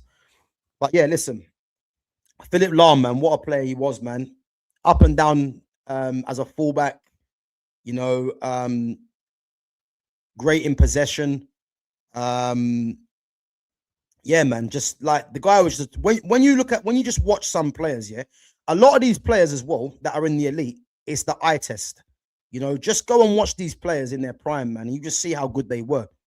And this is why I'm very critical of the level right now, because I look at the Premier League, for instance, yeah, and there's probably like you can count on one hand any of these players that can chat to any of these players from years gone by. You know what I mean? It's just the level was so high back then. And Philip Lahm was, as I said, Philip Lahm speaks for himself. You know what I mean? It's a disservice, really, for me talking about him, unless you go and watch him, because he was just that good. You know, captain for club and country, you know, hardly injured, top player, man. Top player. You know, and as I said, man, I don't see a Philip Lahm right now. Dennis Irwin's the only one that comes close to a Philip Lahm type of player. You know, ridiculous. So yeah, he's definitely in the elite for me. Robert Lewandowski. I think if I've got Aguero in world class, Lewandowski goes into world class for me. Now, Lewandowski, yeah, was an elite striker, man. Obviously, he's getting old now, getting on a bit, you know, and he's not the same Lewandowski that he was, but he's definitely, for me, one of the best strikers of his generation. You know, I remember when he first came to Borussia Dortmund, you know, relatively unknown from Poland, and immediately, you know, he kind of hit the ground running, scoring goals, you know, and then obviously was a major part of them winning the Bundesliga. When he went to Bayern Munich, though, he went to another level, you know, and as you would with how dominant Bayern were. Him at Barca now, he still scores goals, but as I said, he's getting on, you know, record goal scorer for Poland as well. But at Bayern Munich, man, he was clearly the best striker in the world, you know, clearly. When it was him, Benzema, Aguero, Luis Suarez, those four were the best four strikers in the world. And I think you'd probably say that Lewandowski was just slightly ahead. He was that good, you know. But again, do I think he was elite? It's difficult. It's difficult because, as I said, the level of elite is hard to get into. And as I say, if I've got Aguero, I've got Ronaldo in the world class, I'm going to put him in there as well, no doubt. But yeah, big up to Christopher McGrath as well. So yeah, I'm putting him in the world class, man. But as I said, man, the level is so high, so high, man. And as I said, like, he goes in there. Moving on. Now, this one's so easy for me, yeah. And I've talked about him before. Nah, he's not in good. And that is Marcelo, elite. Marcelo for me, yeah, he's the best left back that I've ever seen. Best left back. People might say Paolo Maldini, but again, Maldini was a centre back that transitioned to left back. And Maldini's obviously an icon, you know what I mean? But in terms of the ability, what he's won, and just how good he was better than some of the best wingers in the game, yeah? Marcelo was ridiculous. The guy was so talented as a left back. And I remember Marcelo coming from Fluminense to go to Real Madrid. Again, it was a shock signing, you know, didn't really hit the ground running as well. But listen, that guy developed into the best left back that I've seen, man. He was ridiculous, Marcelo. And this is why I've got him and Dani Alves as elite fullbacks, because those two, for me, you know, if you're looking at Cafu and Roberto Carlos as the standards for left and right back, both Brazilian, Dani Alves and Marcelo, they were the heir to both of their thrones. And would people say Marcelo's better than Roberto Carlos? It's debatable. For me, I think in terms of ability, I think he was. And the same with Dani Alves and Cafu. But to think that Brazil have produced 4 fullbacks like that, ridiculous, man, ridiculous. As I said, Marcelo and Dani Alves, for me, unquestionable. Those two are elite fullbacks. 2 fullbacks that would get into any team. They were that good, you know. And as I say, I spoke about Marcelo previously. So yeah, an easy one for me. Moving on, Kylian Mbappe, obviously wearing the PSG top. Mbappe for me goes into world class, you know. And what I'll say about Mbappe, yeah, I think, well, what I'll say first and foremost about Mbappe, yeah, Mbappe in terms of what he's won at a young age, you think of the World Cup, you think of league titles for PSG. He's standing in the game right now. Obviously, the goals he gets as well. I think what I would say, yeah, it's an indictment of what football is now. Because I like Mbappe for his mentality. You know, you think of the World Cup final against Argentina. To score 4 penalties in one game is ridiculous, really. It shows mentality. It shows a belief. But I think he signals what the game's become in terms of he's someone that has mad pace and athleticism, you know, and he's probably like the standard bearer for that type of player in this era of football for me. But what I would say, yeah, is he definitely goes into the world class for what he's done already at his age. And again, this is a guy that come onto the scene when he was like, from Monaco, I think, what, 16, 17? I think now he's, what, 26, going on 27, I think he might be. Captain for France. As I said, like, he's been around for ages.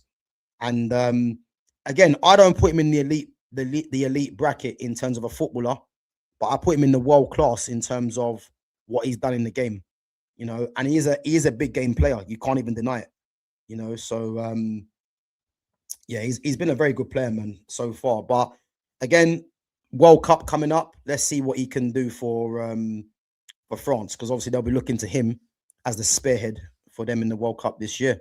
Let's see. Moving on. I mean, there's no argument with this guy. You know, I'm not even going to dwell on him. Arguably the greatest ever player to play the game. You know, the easiest decision that's been done so far.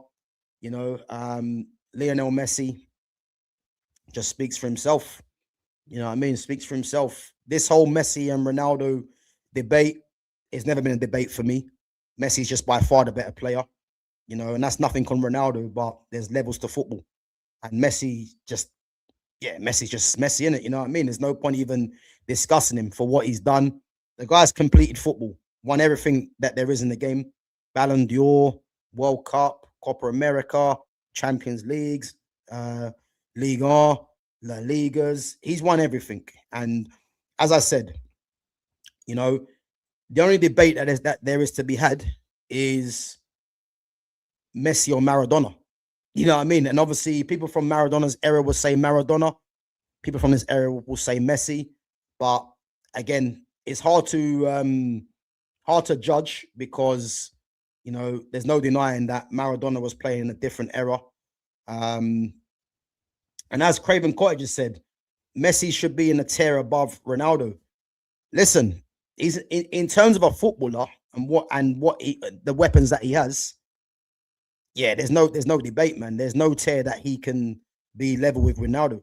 And it's commendable for Ronaldo to stay in the conversation with Messi, but that's based off of numbers. Because if you're looking at it as the actual footballer, yeah, there's no comparison really, And as I said, man, Messi speaks for himself, man.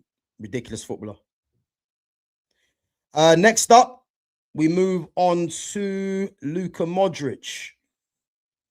Now, Luka Modric for me is going to go into elite, an elite footballer. Done it for years. Again, when I look at, modern day midfielders of that generation, the top two central midfielders were Iniesta and Modric. And even though I had Iniesta ahead of Modric, there's no denying how good Modric was, man. Like, again, was at Tottenham, but for me, went to another level at Real Madrid. Instrumental in them winning so many Champions Leagues. And to think that Barca and Real Madrid had, the kind of players they had in one team. Like watching El Clasico, man, was genuinely enjoyable because there were so many bad boys on either team and the game could go either way.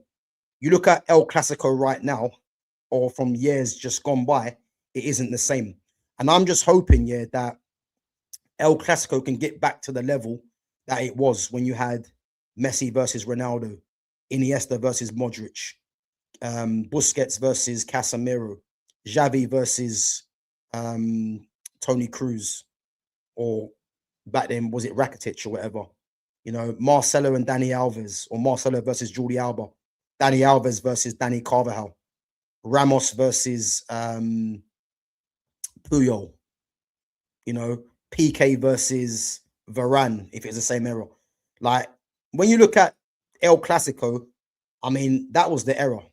I just hope it gets back to that, And as I said, Luka Modric, man. Again, there's no point even talking too much about his players because, instrumental in Croatia getting all the way to was it the semi-final of the World Cup? Instrumental. But as a player, man, had it all. And again, a lot of these players, man, they're easy to put into a tier because the level was so high, so high. Moving on, Manuel Neuer goes into elite for me. Again, just like Thibaut Courtois, great command of the box, great distribution as well. You look at what he's won in Germany, he's won it all. Champions League, Bundesligas. Was he in goal for when Germany won the World Cup? I think he was. He's won the World Cup. But again, another top keeper. And when we look at the best keepers to play the game, he's obviously going to be up there. You know what I mean? Another keeper that is getting on a bit. And let's not forget, he come from Schalke as well and was doing things for Schalke. But again, just like Thibaut Courtois, like these are top keepers, man. So there's no debate on them. And again, another keeper that I believe was better than Iker Casillas for me, Moving on. I mean, there's no debate in this guy. You guys saw me talk about him the other day. A player that is just criminally underrated, and as I said, player like Neymar, is underrated in this country because this country just cannot, they can't relate to a player like that. As I said, if you're looking at a player of his generation, he's the best of his generation, Neymar.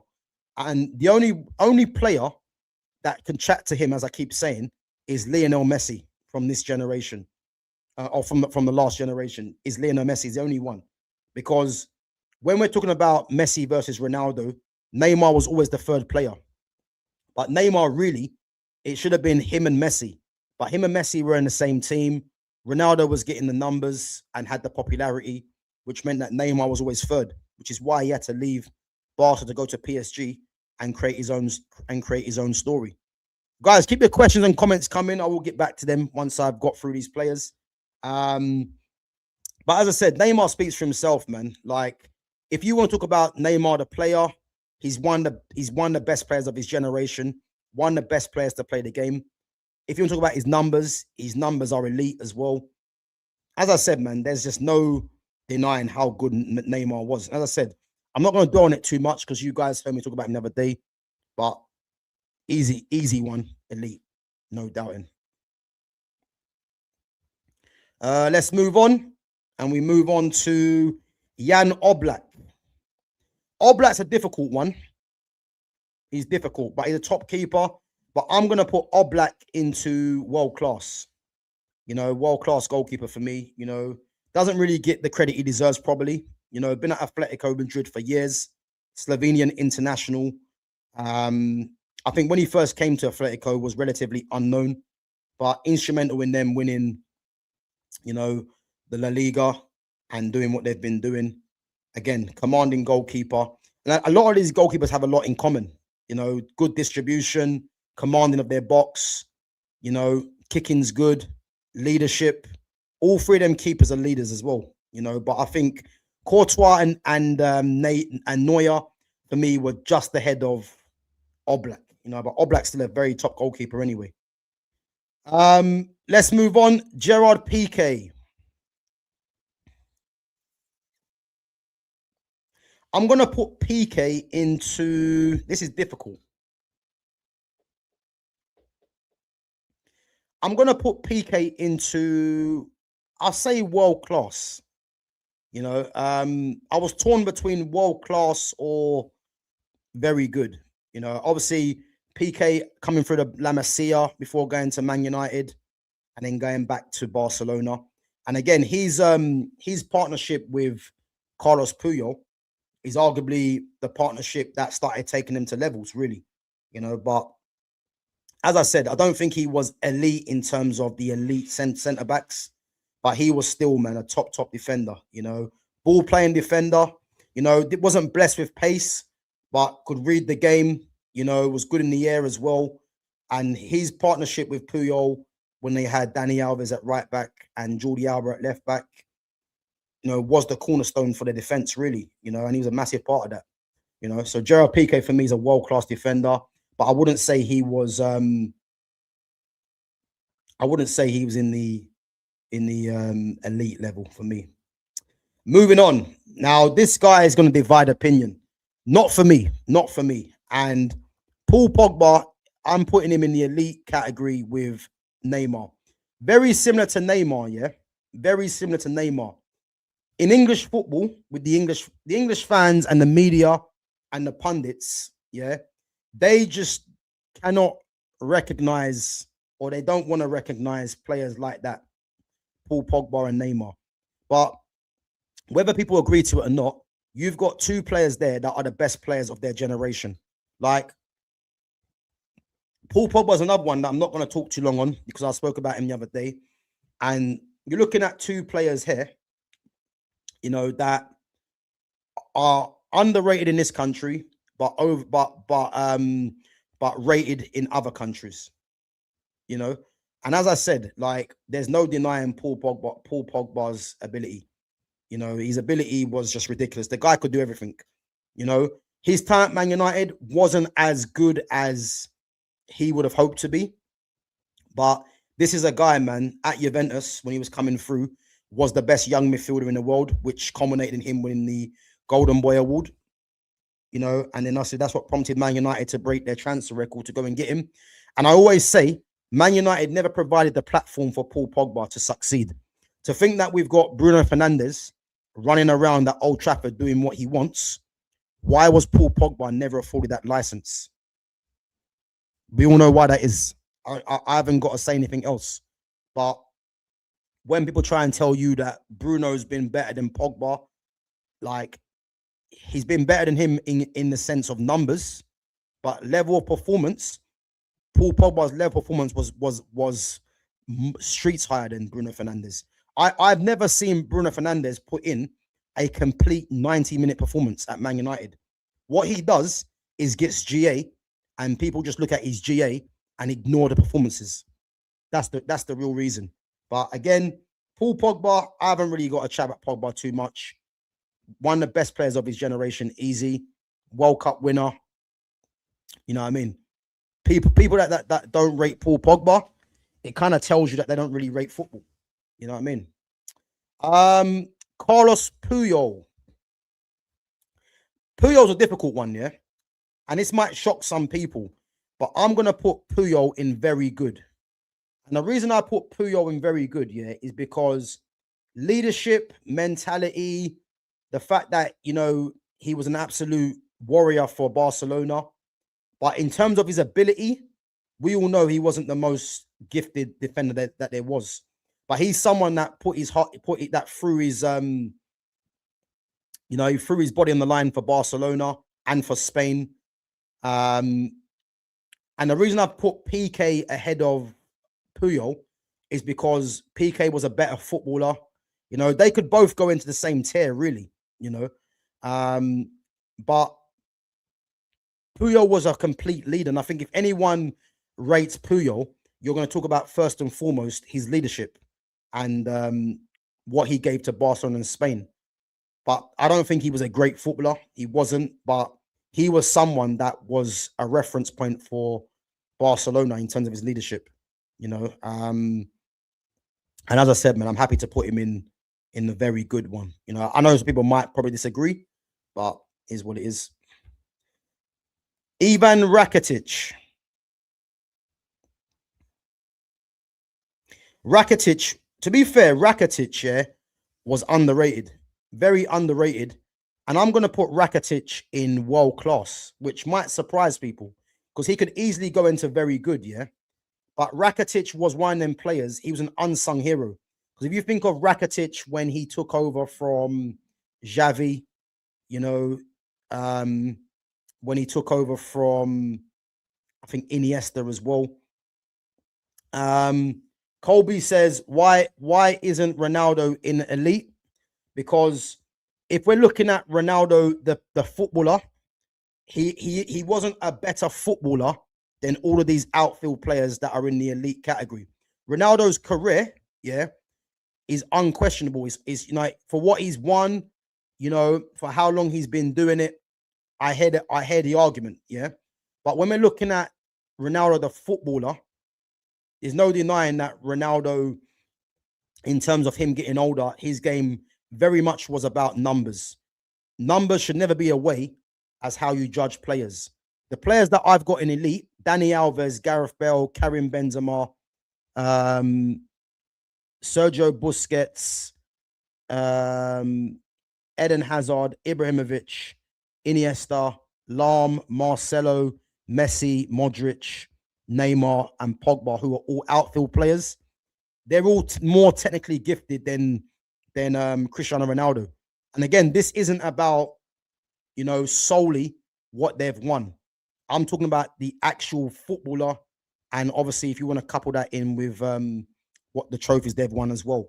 And again, world class doesn't mean that, you know, you're not at a good level. But what I would say, yeah, is that people would automatically, and I hear it, would put Ronaldo into elite because it's more to do with the fans. It's more to do with the media.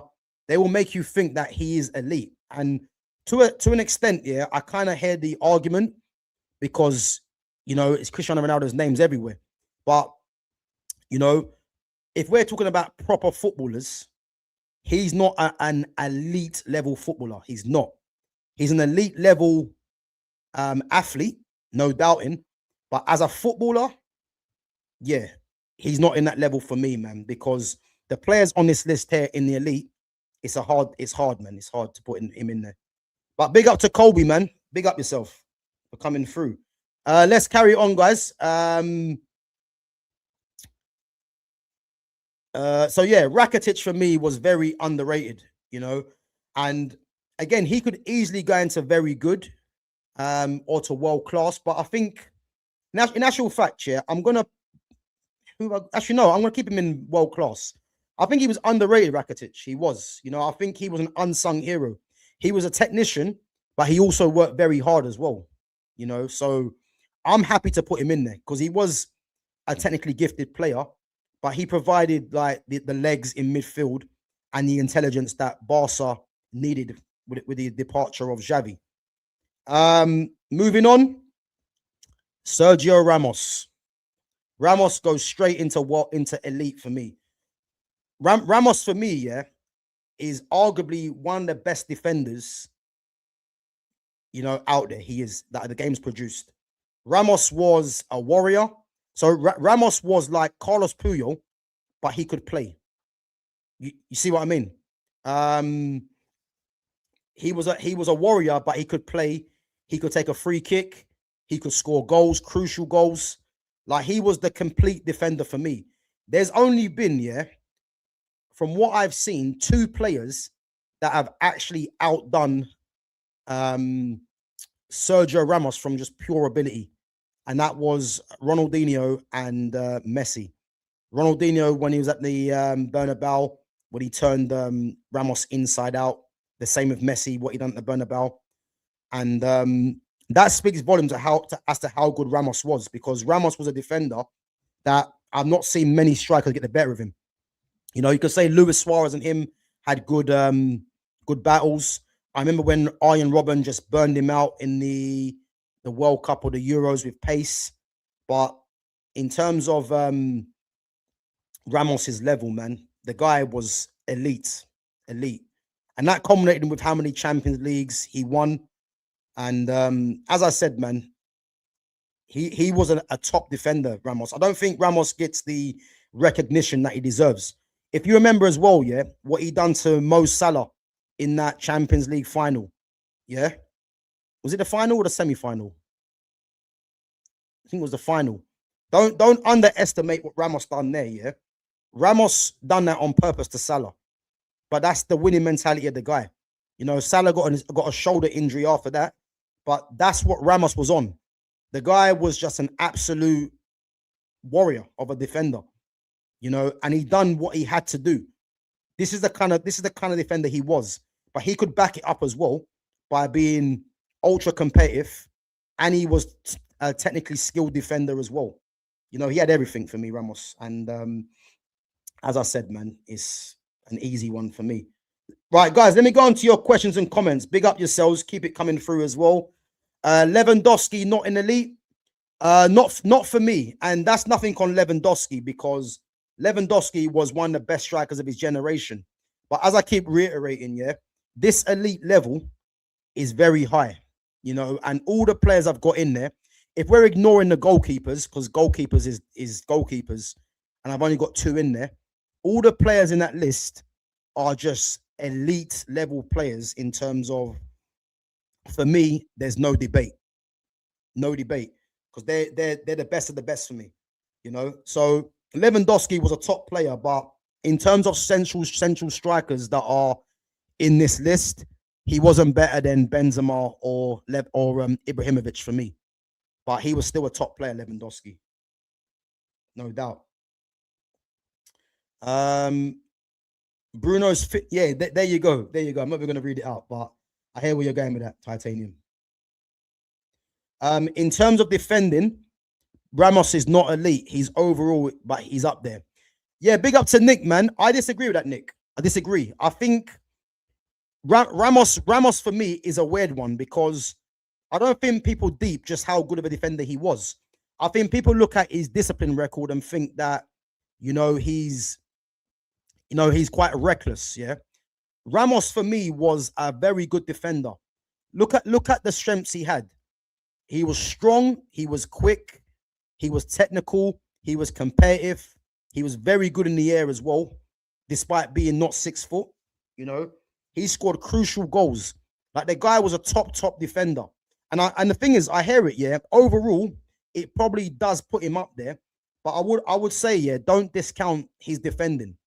He was a top defender, man. As I said, I've only seen 2 players absolutely just do him, and that's Ronaldinho and Messi, and they're 2 of the greatest players to play the game for me. You know, he was a top defender, man.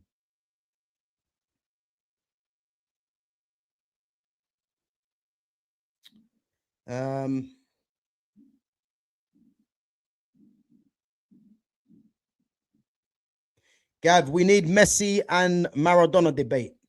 You know what? Yeah, I don't think there's a debate to be had. Sorry, I'm just reading something. What's this? Who remembers Emiliano Sala, the guy that was meant to be going to Cardiff?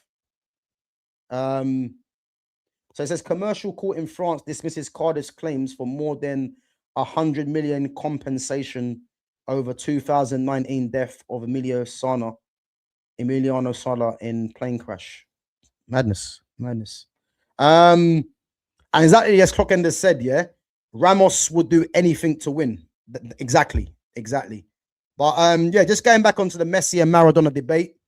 Again, it's not really worth having a debate because you can't really compare the two in a sense that, you know, Maradona was playing in an era where, you know, where the football was different. You know, there was players that genuinely were trying to take him out. And then Messi obviously was in a different era. So it's hard to debate. I think the best thing to say is that Messi basically took over the throne from Maradona. But to compare them, it is difficult to do because how do you compare them? Because it's different eras of football. You know what I mean? It is hard, really. It is hard. When I tell you about R9, I've not seen a striker close to R9 apart from Benzema. But Benzema's not R9. You know what I mean? So, whereas Messi and Maradona, it's difficult to debate that, really, because it's different eras. You know?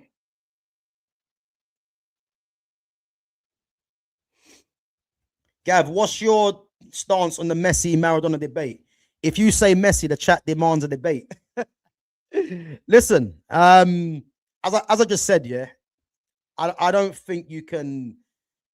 It's hard to debate Messi and Maradona. It's hard to because, again, Maradona wasn't really in my time. So I think it's disingenuous to say Maradona because I've seen clips of Maradona, but I'll be a liar to say that I've watched every Maradona game. I've more or less watched every Messi game playing for Barcelona. And by far, he's the generation's best. And this is why I say the only one that can chat to Messi really is Neymar. You know what I mean? But I wouldn't say Neymar was better than Messi, in my opinion. But Neymar's still up there. But Messi, ridiculous, man. Like, so yeah, it's hard to say Messi or Maradona. I would have to say Messi because it's what I've seen, but even that don't feel right because Maradona was ridiculous. If you was to ask me Maradona or Pele, yeah, Pele's a great, but I'd probably say Maradona because Maradona's more the style that I like to see, you know. But again, these debates can go on forever. You know what I mean? You're never really gonna get to the bottom of it, really, I would say, you know, but it is what it is. Anyway, let's move back on to the game. Let's get through a few more. Marco Reus, top player. I'm gonna put Marco Reus into.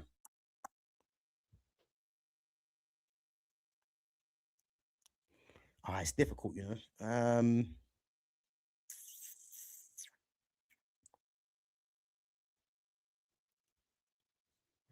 I'm gonna put Marco Reus in.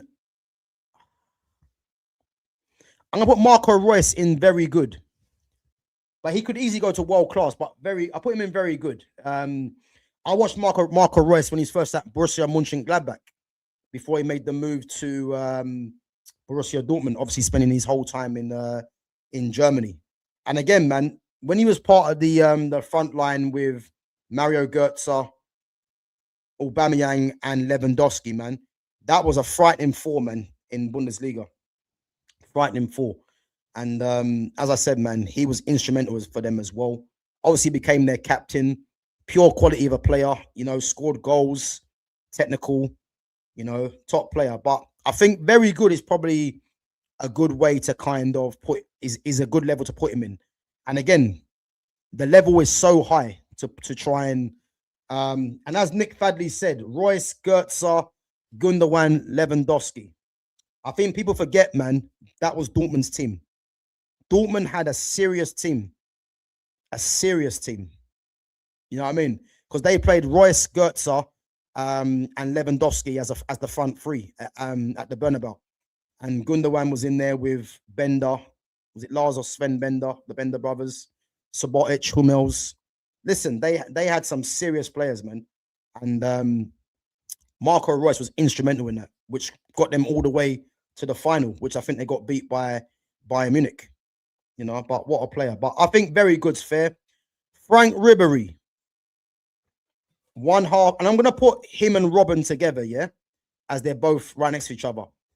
So if anyone remembers, Frank Ribery, Arjen Robben formed part of the robbery partnership at Bayern Munich. And when I see wide players like that, yeah, Frank Ribery was actually a number 10 that actually ended up playing from the left, yeah. But when I see wide players like that, yeah, this is why, yeah, it's very hard for me to rank wide players now, because the level that those two were at, yeah, I'm looking at wide players right now, and I'm only looking at Lamine Yamal, Michael Olise, Mason Greenwood. You know, Ahmad for me, as ability-wise, should be there, yeah. But again, if people say he's not there, I hear it because he's been inconsistent at the moment, not through no fault of his own. But I'm looking at Olise, Yamal, Olise, and Greenwood as left-footed right wingers.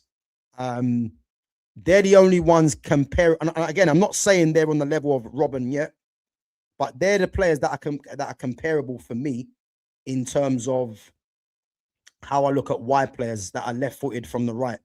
And on the left-hand side, Kvaratskhelia,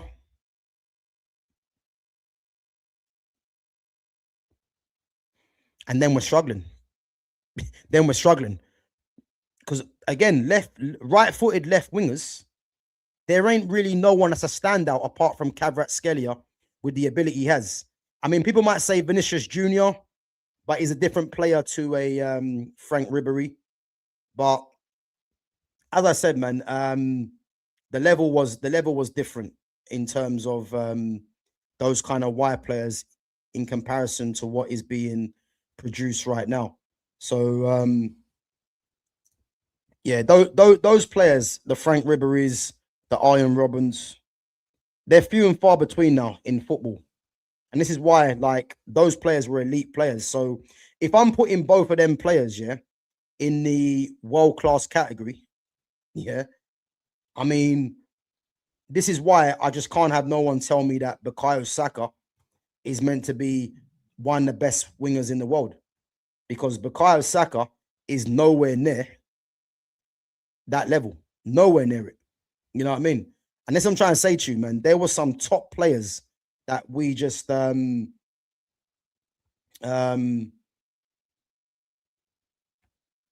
was just some top players, man, that were in that era of football that have either retired or maybe might still be playing but are on the end, you know. And Robbery and Ribbon were just genuine world class. Again, elite is difficult. It is difficult because those two players could arguably be elite players, but I can't put them in elite, if I'm honest, you know. Moving on, guys. Now, this player here, yeah, this is probably the easiest pick. And again, we've only got 4 tiers to put in, yeah. But Mo Salah is going to go into good. And that's the easiest one to pick. And I'll tell you why, yeah. And this should be an eye-opener. This should be an eye-opener as to why people should never look at numbers as a way of comparing players. Because Mo Salah has produced in numbers. But if we're looking at Mo Salah, the footballer, which has been evident this season, Mo Salah's physicality, his athleticism has gone. You're now getting a poor player. But that's not really a surprise because, again, if you're just watching the game, you would know that the majority of Mo Salah's game is based around athleticism, and pace. Now that's gone, you're seeing just what a poor footballer he is, And I think if I'm putting his numbers to the side, is he the level of Robben and Ribery? Nowhere near it as a wide player. Is he the level as a technician of Marco Reus, who's in very good? Nowhere near it. So for me, he goes into good, and I'm happy to put him in good because, as I said, man, there's no part of me, man, that thinks he's an elite or world-class player. No matter what Sky Sports want to tell you, he's a good player, and that's just it. You know what I mean? And good doesn't mean you're shit, by the way. It just means that you're not the level of some of the players that have gone by because the level was just very high. So again, he goes into good for me. David Silva. Again, David Silva for me goes into elite, an elite footballer, And again, his time at Manchester City, I think if you used to ask the majority of people, Kevin De Bruyne or David Silva, I'll be very interested to see who they actually go with. For me, it's David Silva all day long. But I think the majority, especially the English fans, would go with De Bruyne because De Bruyne is very much like Steven Gerrard. These guys are highlight players. These guys do the highlight things in terms of, the passes, in terms of, the runs, the passion. These guys are very much what the English fans can get behind. Whereas David Silva is a pure technician, and as I said, an elite footballer. The only thing that worked against David Silva, was that he didn't figure probably as much as he should have for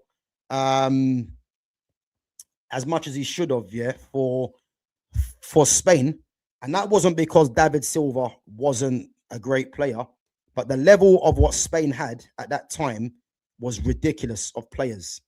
They had Iniesta, Xavi, Busquets, David Villa, David Silva, Juan Mata, Thiago Alcantara, Xabi Alonso, like Cesc Fabregas. I mean, the midfielders they had, and there's probably a few that I'm actually forgetting, was ridiculous. To have all those players in one national team and being a regular just shows you how good you have to be, really. And as I said, I think David Silva is a top footballer. And as Miss Bunny too has said, people will say KDB because of recency bias. 100%. 100%. The majority of fans will tell you De Bruyne is better than David Silva because De Bruyne's name is all over the social media. It's all over the English media. You look at when they talk about even the pundits, they always talk about Kevin De Bruyne, but then the likes of Paul Pogba, David Silva, who are pure technicians, they get put to the side for Kevin De Bruyne. Kevin De Bruyne is not better than Paul Pogba and David Silva. He's not. And that's not saying that De Bruyne wasn't good, but he's not Paul Pogba. He's not David Silva. Paul Pogba, David Silva, in terms of tight spaces, these guys were press resistant. These guys were just genuine top footballers. And that's how, footballers should be remembered for. Not for the numbers, not for anything else other than just proper footballers. And this is why the elite level is the elite level for a reason, And it is recency bias, man. For me, it is. That was the generation that Spain won the Euros and the World Cup. I could be wrong. Nah, listen, Miss Bunny, I think you're right. It was that level. It was that era. Because if you remember, it's when Cesc Fabregas played the pass to Iniesta. Like that national team was stacked. It was stacked of quality, man. And imagine you put a Lamine Yamal and a Pedri in that Spain squad as well. Would Pedri get a game? This I'm trying to tell you. Would Yamal get a game? That's the level that they were working with. And those two are two of the best players in the world right now. But David Silva is just an elite player for me, no doubt. No doubt. Let's move it on. Luis Suarez.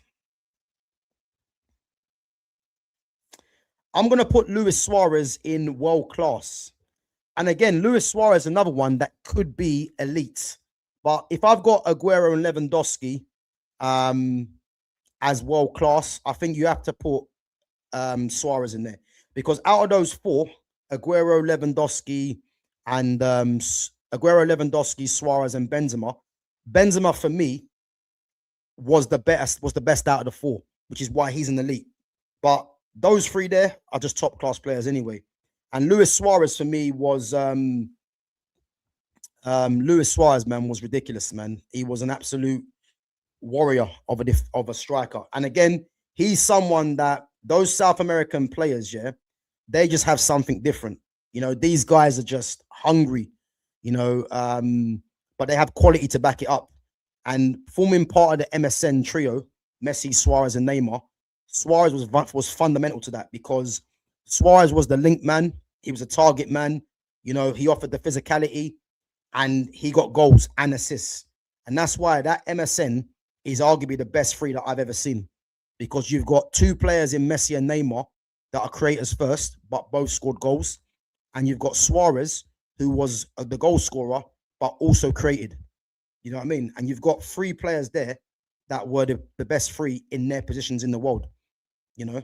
And as I said, Suarez was ridiculous. And as GV has said, Suarez elite at biting other players.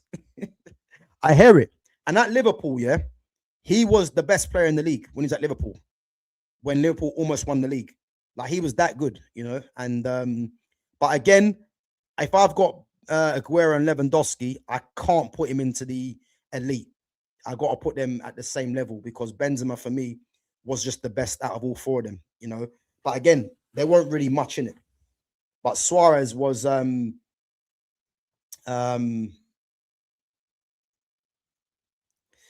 that so yeah, man, he was mad. Yeah, I'm not even gonna read that one out, man. Yeah, madness, titanium. That's a madness. Let's move it on. Marc-Andre ter Stegen. Do you know what? Ter Stegen's a difficult one.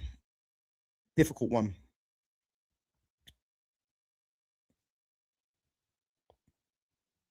I'm gonna put ter Stegen, yeah, in. I'm gonna put him in world class. I'm gonna put him in world class, but he could easily be elite for me. And I'll tell you why he could be elite is because he's probably one of the best. In actual fact, yeah. I don't know, actually. I don't know. Ter Stegen's a difficult one because Ter Stegen for me is one of the best ball playing goalkeepers that there's been. You know, the guy was so comfortable with the ball at his feet, which is why Barca signed him from Borussia Mönchengladbach.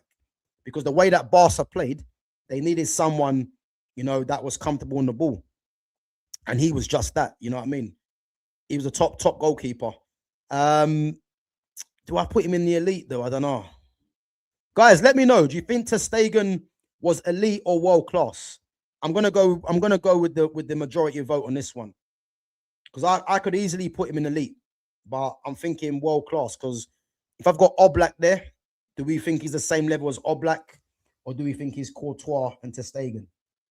Let me know in the chat. Ter Stegen, world class or elite, and I'll go with what the majority think. Fitz is saying world class. Yeah, Fitz, I'm thinking that as well. I'm thinking that as well, to be honest.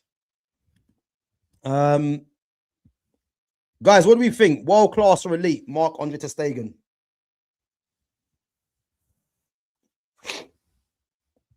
Yeah, I'm gonna. You know what? I'm gonna keep him world class. Titanium reckons elite. Yeah, I don't know. You know, I don't know. I'm tempted to put him in elite as well. We got one vote each. I'm gonna go with the next vote as to put him in. If anyone says elite or world class, we're gonna put him into that category.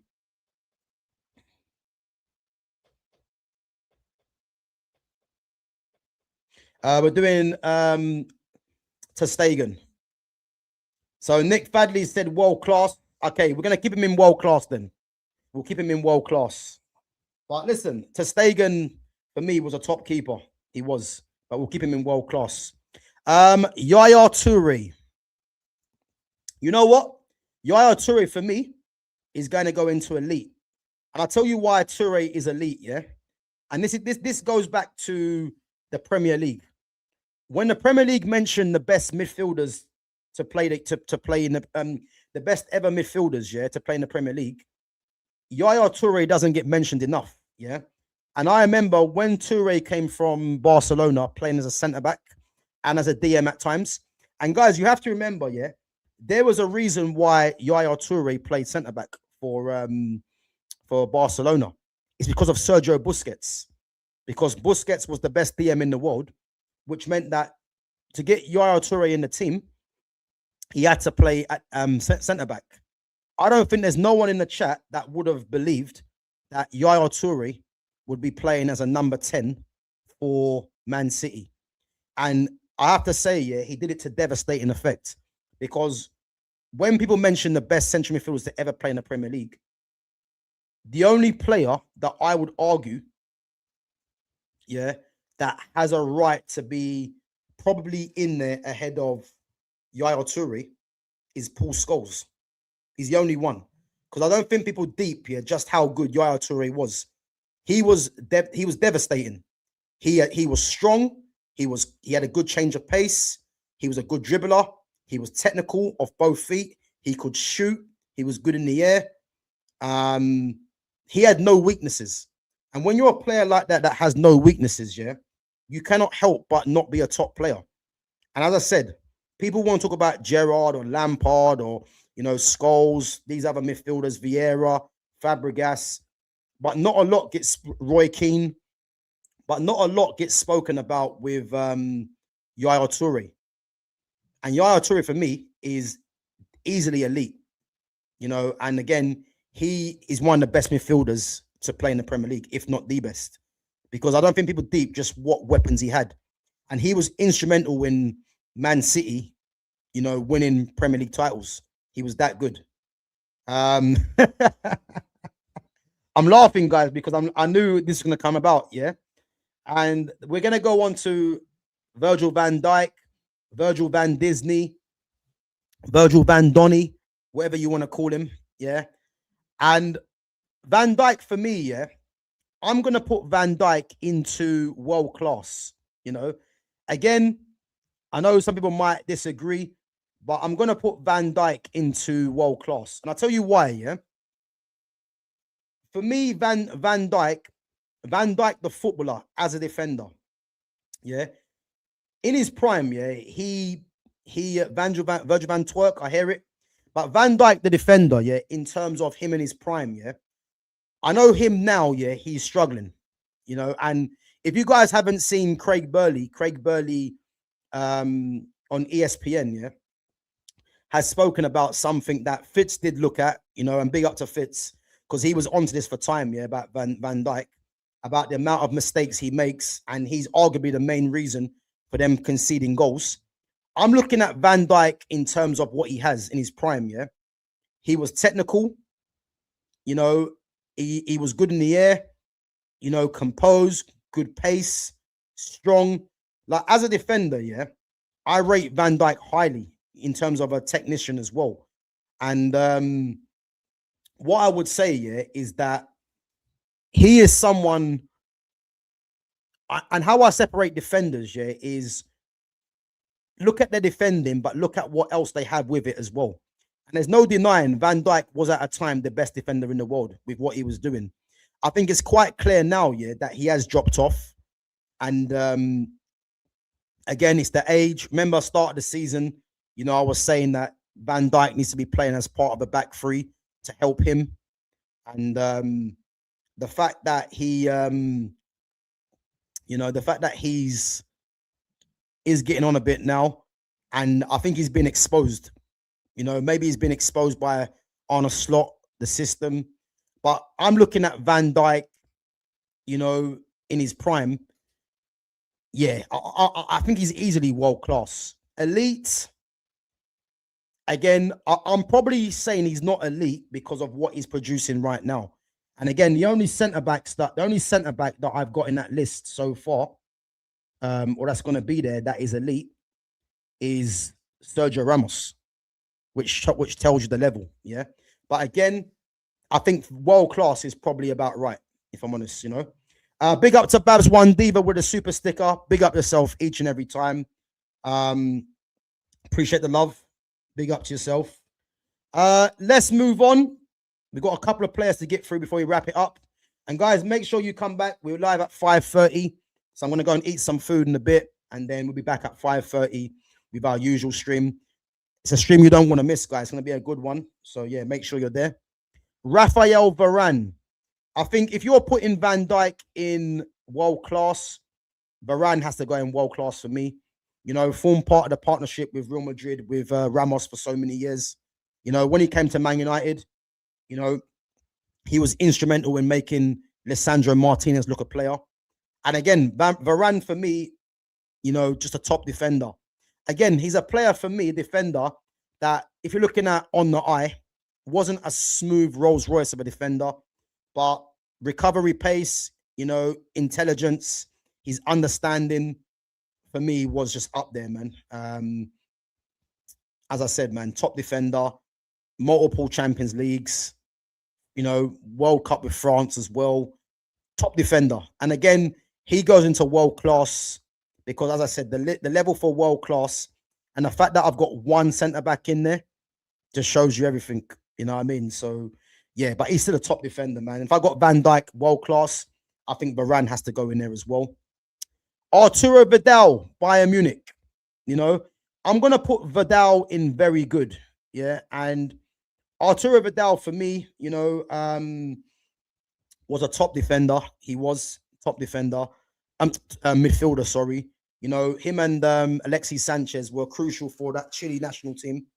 But I look at Vidal as again, formerly a Barcelona as well, but he is a modern day midfielder that you'd probably get right now. If you look at the likes of a Declan Rice, box to box midfielder, he's probably the equivalent to Arturo Vidal, what Vidal was back then. And again, the fact that people say that that Declan Rice was is world class, that shows you how the level has dropped, because Vidal wasn't regarded as world class, but he was regarded as a very good midfielder. And if Declan Rice is world class in this era, that's evident why this era is in the mud. You know what I mean? Because I'm looking at Vidal as the equivalent to a Declan Rice, and Declan Rice is nowhere near as good as Vidal.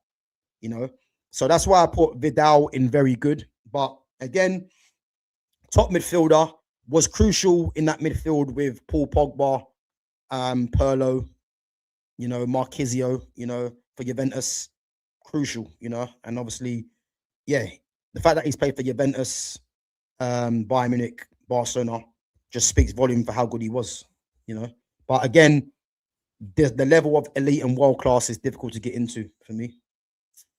Moving on, David Villa. One of my favorite players, David Villa. I've spoken about David Villa before. Again, if you guys haven't seen it, go and check out My Great to the Game. David Villa features in there. And again, I'm not going to speak too much on David Villa because David Villa, for me, was just a top player, man. Top player. Is he still Spain's all-time top goal scorer? I think he might be. Or has someone broken it? I can't remember. But again, David Villa, man, at Valencia was devastating with, David Silva in the team behind him. And with David Villa, him coming to Barcelona to play on the left-hand side, I never really expected that. But this is how Messi got his 91 goals in the calendar year, when he had David Villa and Pedro on either side. And David Villa, man, top player for club and country, and there's no slight on David Villa playing from the left for Barca because, again, Messi was playing as the false nine under Pep and it worked. But if those of you that have forgotten about David Villa, again, go and watch some clips of David Villa, man. Ridiculous player, man. I say one of my favorite strikers to watch. incredible player, man. And again, he's a world-class player for me. Let's move on. Wayne Rooney. Rooney goes into world class for me, you know, and the reason why Rooney's in world class, you know, is because in actual fact, yeah, this might disappoint some people, yeah. You could easily put Wayne Rooney in very good. And I'll tell you why, yeah. Wayne Rooney was a very, very good player in the Premier League, one of the best players in the Premier League, yeah. But go and have a look at Wayne Rooney's Champions League and his World Cup record. If you want to look at goals, yeah, he's scored one World Cup goal, yeah, and the Champions League, I don't think his record's that great either, yeah. So again, I think a lot of people would put Wayne Rooney in the world class category for what he done in the Premier League, and I hear it. And again, I'm someone that, you know, had the privilege of playing against Wayne Rooney when I was 14 years of age. So again, I've seen Wayne Rooney up and close as to how good he was, even at that age. And what I would say, yeah, is that Wayne Rooney, man, is, for me, he's one of the best players that England has produced, no doubting.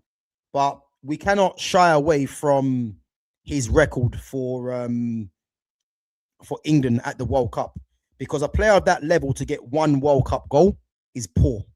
No matter what anyone says, it's poor, because no one would have predicted that.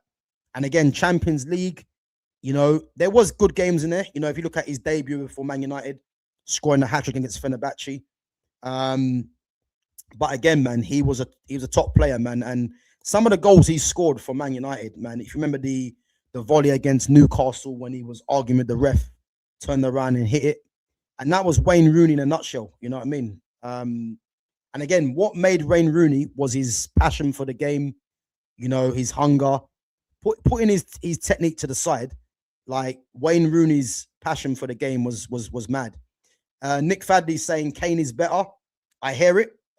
And again, Kane and Rooney as a comparison, it's hard to disagree, but I think, is Kane playing in an easier era of football than what Wayne Rooney was playing in? You know what I mean? So it's hard to kind of judge that, really.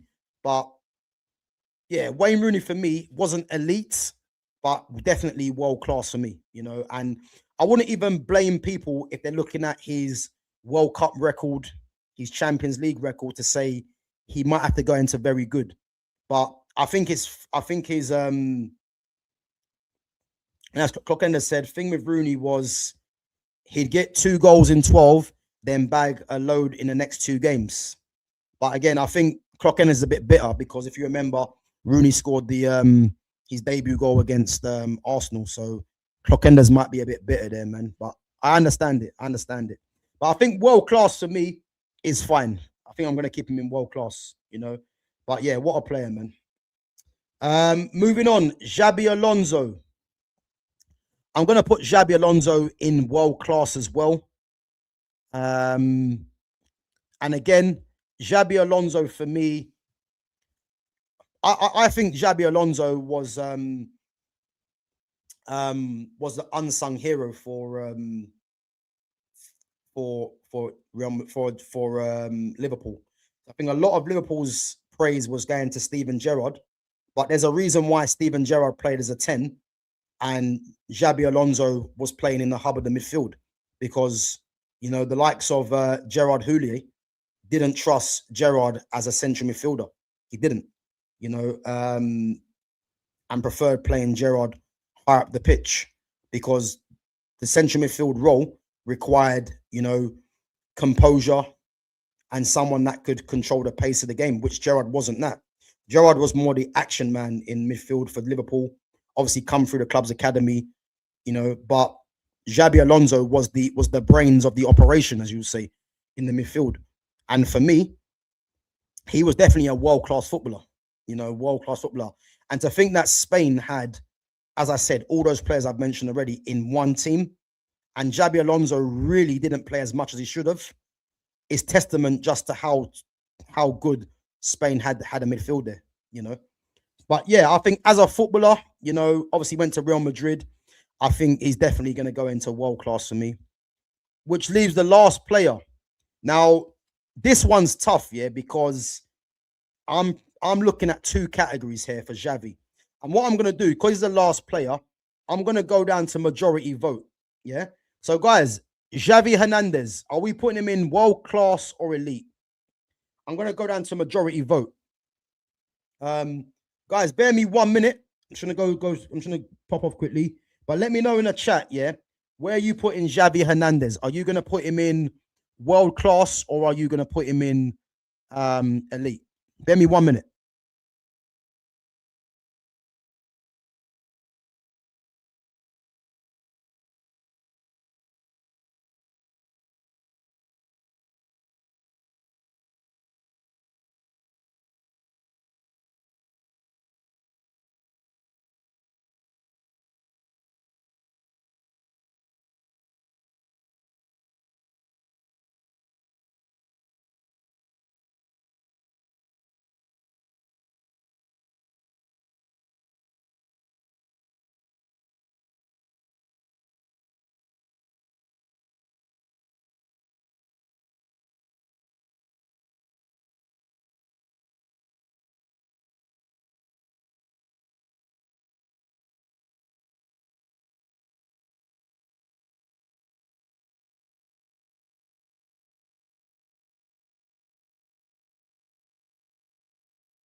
Right, let's see what you guys have put. 11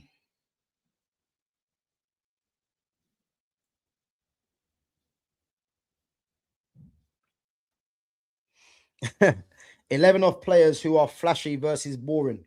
Yeah, that would be a good one. That would be a good one. Spain 2010 versus Brazil 2002. Oh, that's difficult, man. Spain 2010 versus Brazil 2002. Boy, I'll be honest with you, man. When you've got R9, Rivaldo, Ronaldinho in one team, I don't think you can bet against that, man. So I'm not too sure with that, man. But that's a tough one. Spain, guys, let me know in the chat. Spain versus Brazil, Spain 2010 or Brazil 2002. But I'm just saying, Ronaldinho, Rivaldo, and R9. I don't know how you beat that personally. Titanium saying Xavi's elite. Fitz is saying world class. Nick Fadley saying elite.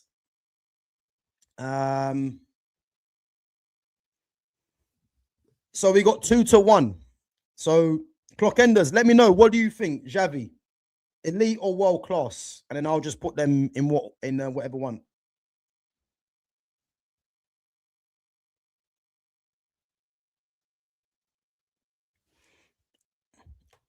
And if it's 2-2, I'm gonna go with the deciding vote.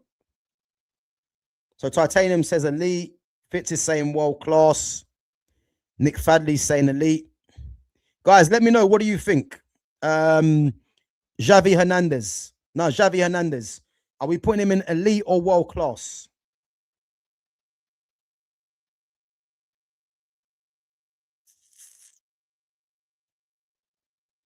Yeah, bro. Xavi Hernandez. Elite or world class?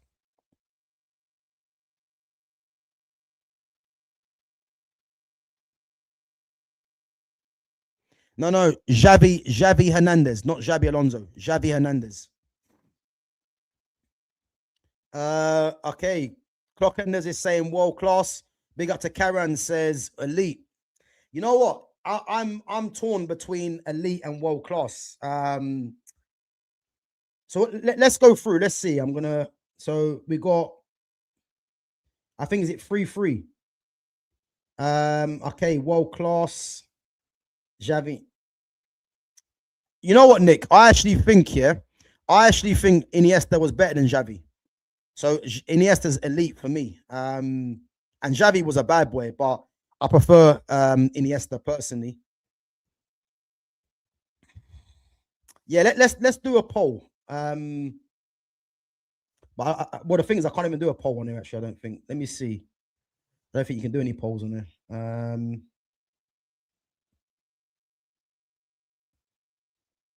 Yeah, I don't think you can do one on there. To be fair.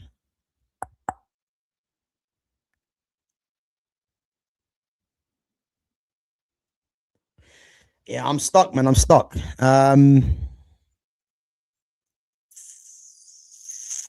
I'm stuck. You know what? I'm gonna say, I'm gonna have the deciding vote. Yeah, I'm gonna say Xavi Hernandez. I'm gonna put him in world class. I'm gonna put him in world class.